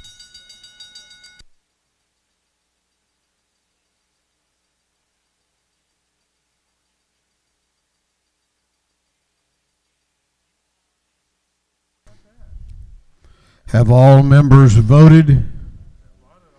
Have all members voted? If so, the clerk will lock the machines on the passage of House Bill 1346.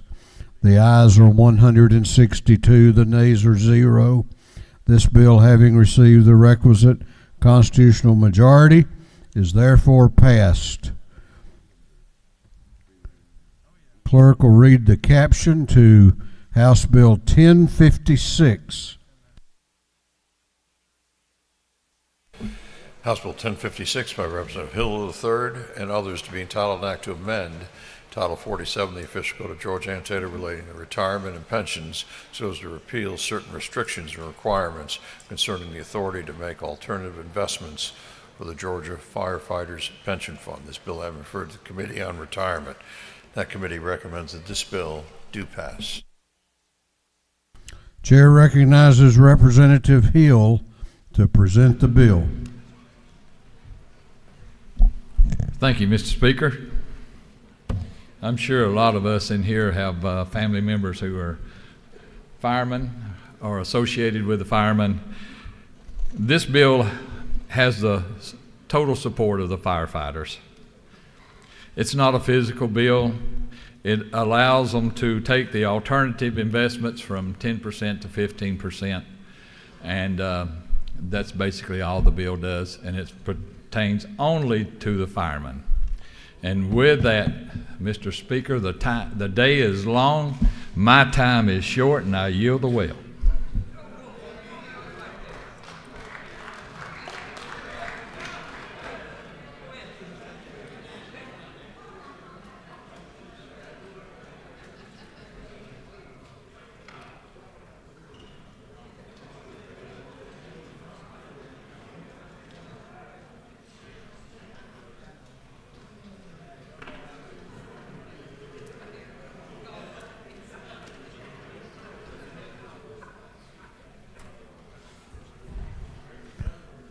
Is there any objection to the previous question being ordered? The chair hears none. The previous question is ordered. Is there any objection to agreeing to the report of the committee, which was favorable to the passage of the bill? The chair hears none. The report of the committee is agreed to. Shall this bill now pass? All those in favor of the passage of the bill will vote aye. Those opposed will vote no, and the clerk will unlock the machines. What purpose does the minority leader rise? Parliamentary Inquiry. State your inquiry. Mr. Speaker, is it not true that we're not aware of how much the amount of money that's going to go into this pension plan from 10% to 15%, what that amount of money actually is? That's going to be assets under management. Is that not true? I don't know what you were given or not given. We could try to answer that by parliamentary inquiry. further inquiry, Mr. Let's Speaker. try this. What purpose does Chairman Carpenter rise? Parliamentary inquiry. State your inquiry. Basically, is it not true that this bill would just allow the investment pension fund to be able to invest 15% of their money into these alternative investment vehicles instead of 10%? Doesn't change money in or out. It just gives them another vehicle to invest that money. A more profitable, if you will. Thank you. Further inquiry, Mr. Speaker. I'm sorry? Further parliamentary inquiry. State your inquiry. Is it not true that the assets under management under this new plan, we have not learned what those assets under management would be? So it could be real estate, it could be debt, it could be a bunch of things, but we don't know what those assets under management could be, and that was not explained fully in the bill. Is that not true, Mr. Speaker? Well, let's take a shot at Chairman Martin. For what purpose do you rise? Parliamentary inquiry. State your inquiry. Mr. Speaker, isn't it true that this fund has been able to invest in these for a number of years? Isn't that true? According to If state the gentleman law. so states, I know that he is an expert in this area. Isn't it further true, Mr. Speaker, that as the gentleman said when he presented the bill, that this allows them to invest a maximum of 15% rather than the current cap of 10% in these funds? And isn't it further true that we have good people managing these funds overall, and they would not do that if they did not think it was in the best interest of the people, the pensioners in the fund? The gentleman so states. What purpose does Chairman Carson rise? Parliamentary inquiry. State your inquiry. Mr. Speaker, just in regard to what all the other parliamentary inquiries have stated or inquired, this, I believe that it is true. Is it not true that this does raise not just the amount to 15%, but that amount includes capital calls, and to the leader's question, it also allows for the firefighters pension fund to invest particularly in private equity during a time where equity returns have not been fantastic recently, and we're in a period of inflationary returns, whereas the bond returns, fixed income, are down. This gives the pensioners in the firefighters fund more flexibility under private equity. Is that not If the true? gentleman so states. So what purpose does Representative McLeod rise? Parliamentary inquiry. State your inquiry. I just want to make sure that I'm getting this correct, that these are the same funds, the same investments are going to be the same ones we're using for just increasing the 15% from 10% to 15%, but it will be the same investment. That is my understanding. Yes. Thank you. Have all members voted? Have all members now voted? If so, the clerk will lock the machine on the passage of House Bill 1056. The ayes are 163, the nays are 0. This bill, having received the requisite constitutional majority, is therefore passed. Clerk will read the caption to House Bill 1219.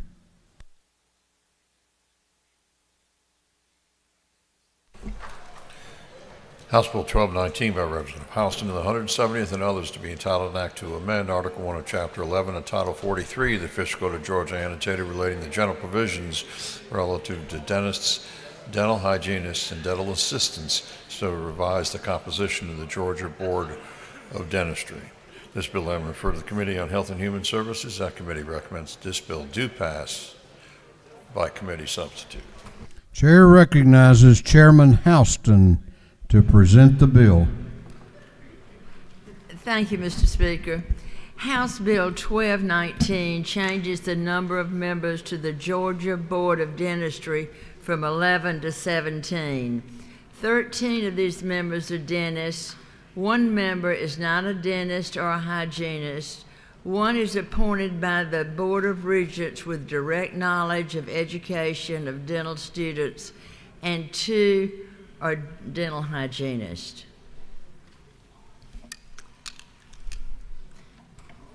If there are no questions, I yield the well. You have a question if you care to yield. I'll yield for 2.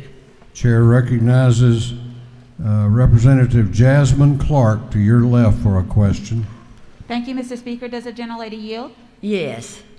Thank you so much for this bill. I'm just curious, why are we increasing the size? Well, I got interested in it because dental care is very scarce throughout not only rural Georgia, all of Georgia, and we need to increase the number of dentists. I had gotten a local dentist to donate his dental equipment when he was leaving and retiring, and I worked with my federally funded health clinic to open up a dentist practice in his office, and we can't find a dentist. There are not enough dentists in the state. I'm sure you're aware that Emory Dental School closed several years ago. We just have one dental school, and I hope through this we'll have more progressive ways of getting more dentists to come to Georgia and practice. Does the gentlelady further yield? Yes. Thank you. I just want to clarify. So we're increasing the size of the board in order to try to attract more dentists to Georgia. Well, I think we'll get some more progressive ideas, maybe. Thank you. No further questions. I lead the well.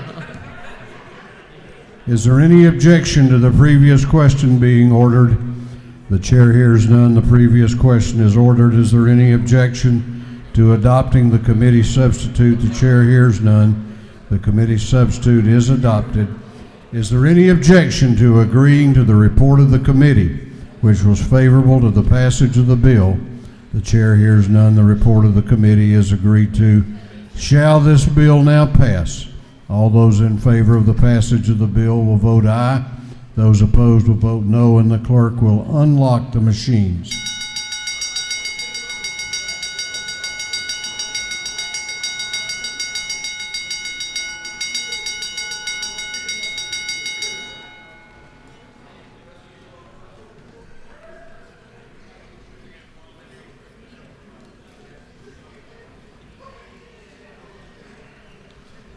Have all members voted? Have all members voted? What purpose does Vice Chairman of the Majority Caucus Gravely rise? Parliamentary Inquiry. State your inquiry. Is it not true that the gentlelady and my dear seatmate meant aggressive and not progressive?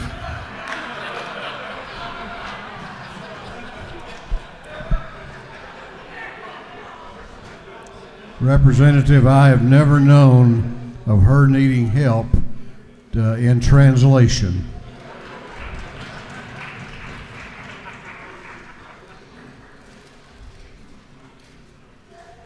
Have all members voted? If so, the clerk will lock the machine on the passage of House Bill 1219. The ayes are 162, the nays are 0. This bill, having received the requisite constitutional majority, is therefore passed. Clerk will read the caption to House Bill 1308. House Bill 1308 by Representative Williams, the 148th, and others to be titled an act to amend Chapter 24 of Title 33 of the Official Code of Georgia annotated relating to insurance generally, so as to allow a plan sponsor of a health benefit plan to consent on behalf of an enrollee to the electronic delivery of all communications. This bill having referred to the Committee on Insurance, that committee recommends that this bill do pass by committee substitute. Chair recognizes Chairman Noel Williams to present the bill.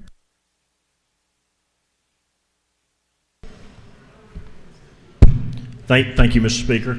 I rise today, colleagues, to present House Bill 1308, which is simply a communication by electronic forms for our members that are on health plans, different health plans throughout the state. This plan would allow employers to sign off on electronic enrollment and for employees to either opt out of electronic enrollments or to participate in electronic enrollments. This would be voluntary for the plan sponsor as well as the individual. This passed through the Insurance Committee, and if you have any questions, I'll yield the well. You have no questions. Thank you, Mr. Speaker. Is there any objection to the previous question being ordered? The chair hears none. The previous question is ordered. Is there any objection to adopting the committee substitute? The chair hears none. The committee substitute is adopted. Is there any objection to agreeing to the report of the committee, which was favorable to the passage of the bill? The chair hears none. The report of the committee is agreed to. Shall this bill now pass? All those in favor of the passage of the bill will vote aye. Those opposed will vote no, and the clerk will unlock the machines.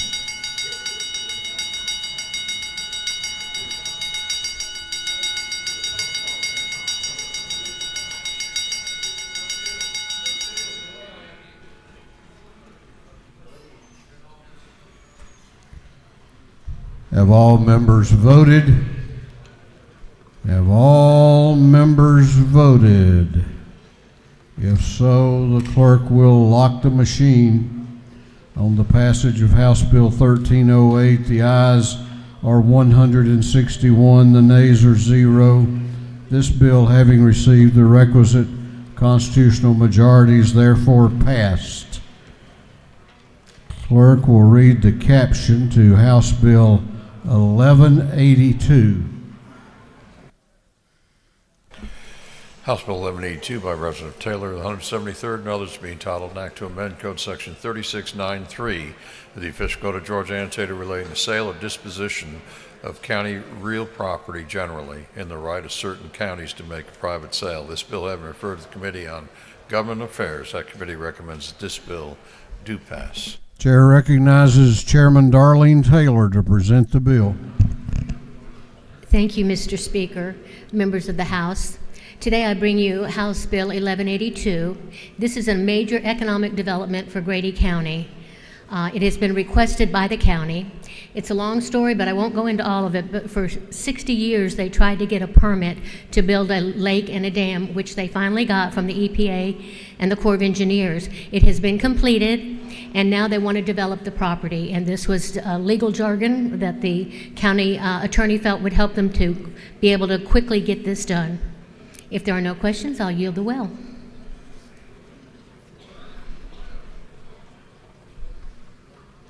You have a question. Do you yield? I will yield.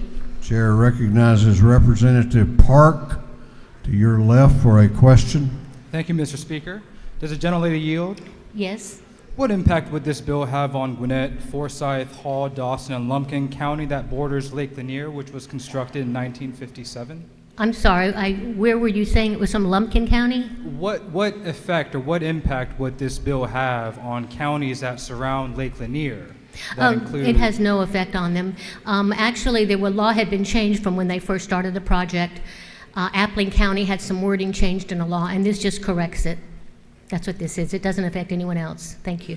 Thank you. No further questions. I yield the well and ask for your favorable consideration. Is there any objection to the previous question being ordered? The chair hears none.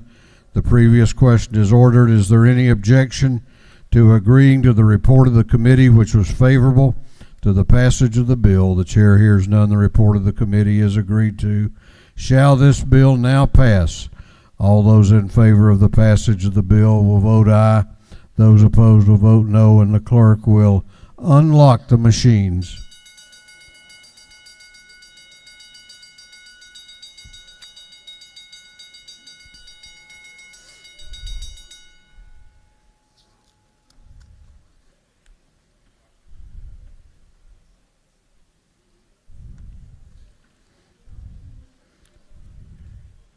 Have all members voted? Have all members voted? If so, the clerk will lock the machine on the passage of House Bill 1182. The ayes are 152, the nays are 10. This bill, having received the requisite constitutional majority, is therefore passed. Clerk will read the caption to House Bill 1294. House Bill 1294 by Representative Corbett of the 174th and others to be titled an act to amend Code Section 447113 of the official code of Georgia annotated relating to government agent to assess abandoned mobile home, lien on intact mobile home, and derelict mobile homes. This bill having referred to the Committee on Judiciary. That committee recommends that this bill do pass. Chair recognizes Chairman Corbett to present the bill. Thank you, Mr. Speaker. Members of the House, I bring before you House Bill 1294, LC 393220. All we're doing here is allowing a government agency up to 3 days to post a required notice once a home has been, or a mobile home has been deemed unlivable or derelict. So we just give them 3 days instead of having to do it the same day. They requested more time. I would appreciate your favorable consideration. Thank you. Do you yield for a question? It's the hour's late, Mr. Speaker. I think I'll yield the well. Even if one of them is Chairman Hogan. Yes. For my friend, this has nothing to do with you being derelict. Obsolete. Does the gentleman yield? To my friend, yes. How do you know what derelict is?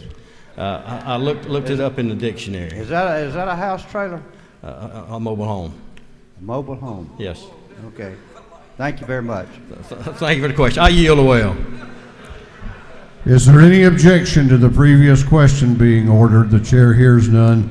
The previous question is ordered. Is there any objection to agreeing to the report of the committee, which was favorable to the passage of the bill? The chair hears none. The report of the committee is agreed to.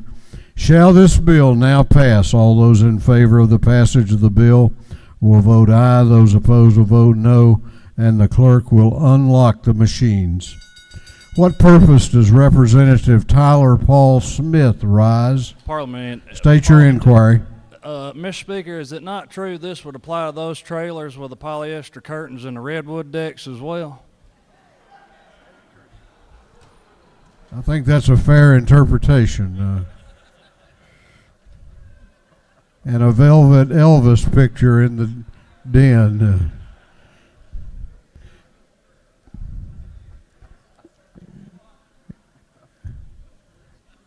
Have all members voted? Have all members voted?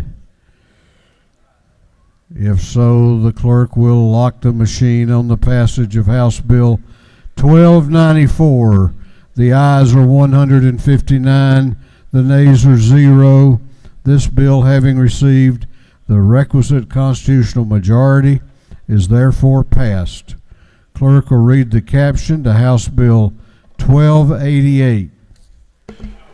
House Bill 1288 by Representative Taylor of the 173rd and others to be entitled an act to amend Chapter 19 and Title 47 of the Official Code of Georgia Annotated relating the State Employees Assurance Department so as to provide for the assignment of certain group term life insurance benefits to pay for funeral services.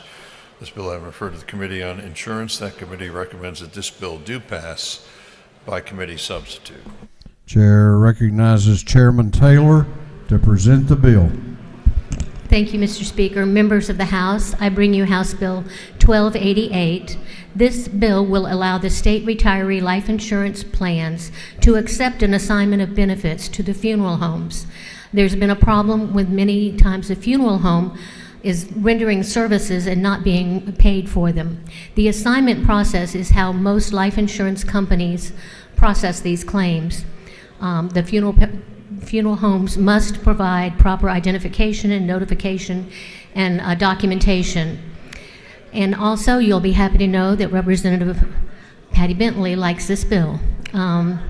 If there are no questions, I will ask for your favorable consideration and yield the well. You have no questions. Thank you. We do have other members that wish to be heard. Chairman Jay Collins, you don't want to sign up. We got every other funeral director in the House lined up to speak. Chair recognizes Representative Bentley to speak to the bill.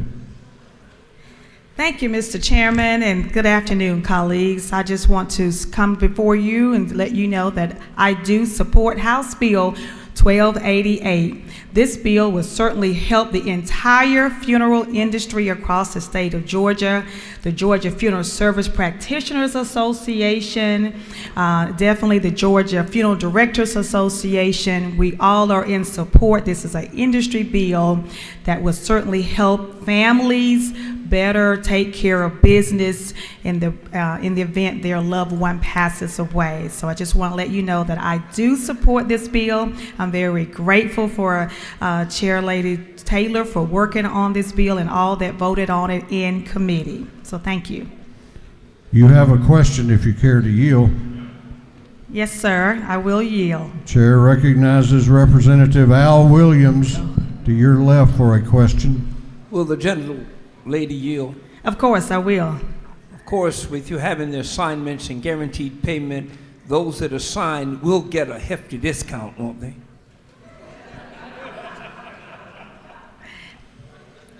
Their discount will depend on what type of hat that I wear to the service. The big hat or the little hat? Thank you, Mr. Speaker. Chair recognizes Representative Rick Williams to speak to the bill.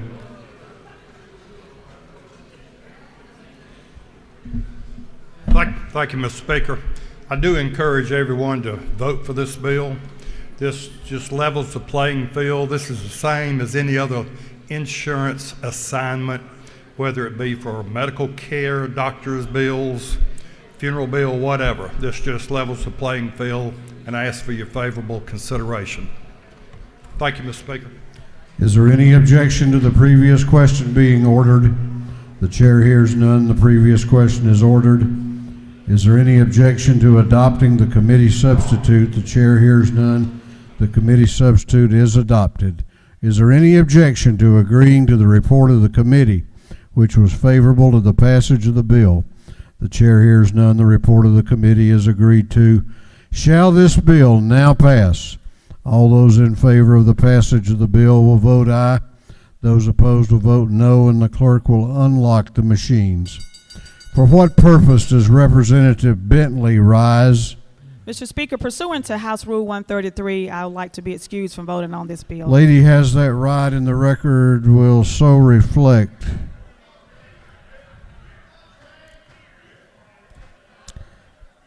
What purpose does Representative Rick Williams rise? I'd like to invoke the Chocus rule, Mr. Speaker.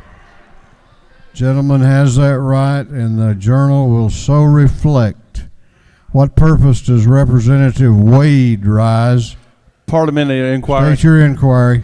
For future funeral home bills, can we have a new rule in next session for multiple funeral home Rule 133s at one time?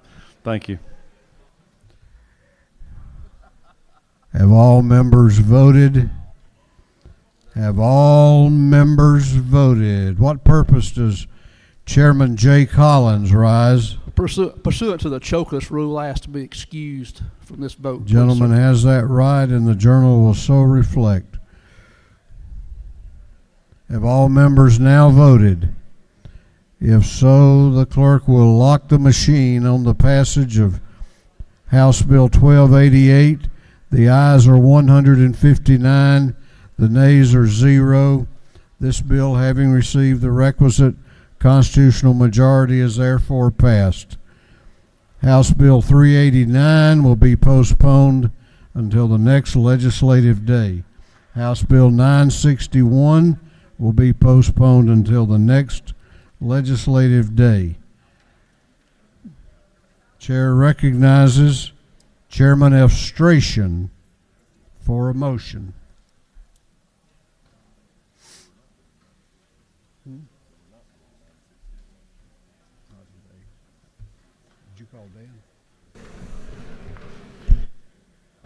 Mr. Speaker, I move that the House insist to its position on Senate Bill 120.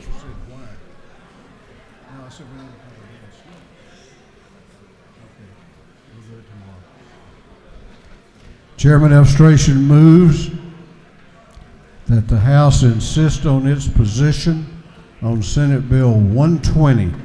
Clerk will read the caption. Senate Bill 120 to be entitled an act to amend Article 3, Chapter 18, Title 15 of the Official Code of Georgia annotated relating to solicitors general with state courts so as to provide for the honorary office of Solicitor General Emeritus.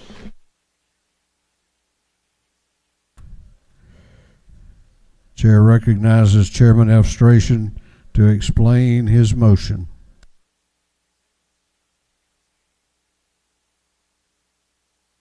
Thank you, Mr. Speaker. This is the Ethics in Government Act that we passed at the end of last session. We used a vehicle, Senate bill that was pending in Judiciary to send it back over, and I'd ask that we insist on the position that was previously passed by the House. I'd be happy to answer any questions. Chairman Elstration has moved that the House insist on its position on Senate Bill 120. Is there objection? The chair hears none, and the House has insisted on its position. What purpose does Representative Buckner arise? To make a motion. State your motion. I wish to make a motion to move House Bill 1421 from Natural Resources to Ways and Means, and both chairs are in agreement. Clerk will read the caption. House Bill 1421 to be entitled an act to amend Part 2 of Article 3 of Chapter 8 of Title 12 of the Official Code of Georgia annotated relating to hazardous site response so as to dedicate the proceeds of certain hazardous waste fees to the Hazardous Waste Trust Fund. On the motion of the lady that House Bill 1421 be moved from the Natural Resources and Environment Committee to the Ways and Means Committee, is there objection? Is there objection? The chair hears none, and it is so ordered. We have some more local bills today, a fairly good stack of them. Chair is going to ask for unanimous consent that the rules of this House be temporarily suspended to allow this group of local bills to be read and assigned to committee, to be read for the first time and assigned to committee. They will all be assigned to intergovernmental coordination. Is there objection? Is there objection? Hearing none, it is so ordered. They are hereby assigned to intergovernmental coordination. The clerk will read the caption to a group of privilege resolutions.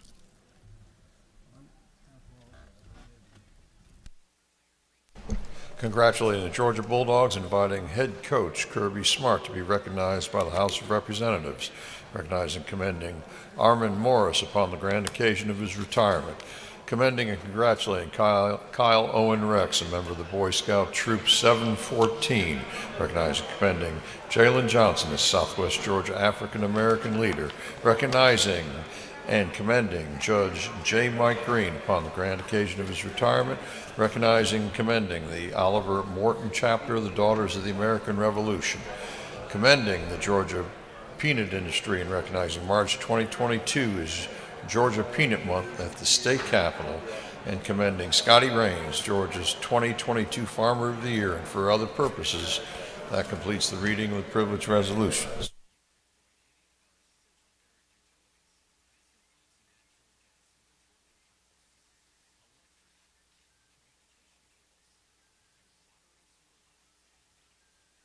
Is there any objection to adopting the privilege resolutions? The chair hears none. The resolutions are adopted. We're going on now to announcements. If you have signed up for an announcement, be down here on the front row ready to go. Chair recognizes Representative Erica Thomas for an announcement.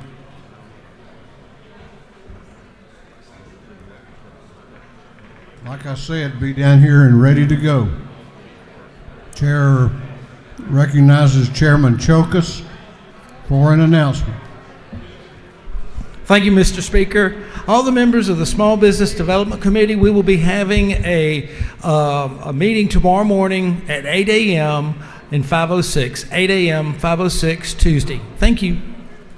Chair recognizes Representative Gullett for an announcement. Governmental Affairs will be meeting today for the Subcommittee of Local Government, 2 o'clock, 506 CLOB. Thank you. Chair recognizes Representative Marin for an announcement. Representative Marin. Chair recognizes Chairman Watson for an announcement. Thank you, Mr. Speaker. Rural Caucus will meet at, upon adjournment, 201 Department of Ag. We've got Farm Bureau and Conservation Districts as our hosts. So thank you. Chair recognizes Representative Gamble for an announcement. Thank you, Mr. Speaker. Tomorrow morning at 7 o'clock, the fellowship will meet in Capitol Room 133. Chair recognizes Representative Erica Thomas for an announcement. The Minority Caucus will be meeting via Zoom upon adjournment, and we also will have lunch will be served in 307 CLOB. Chair recognizes Representative Marin for an announcement. Thank you, Mr. Speaker. Good afternoon. Buenas tardes a todos. First of all, I want to take 10 seconds to thank you for all the wishes for speedy recovery of my injury that I had on Christmas at home.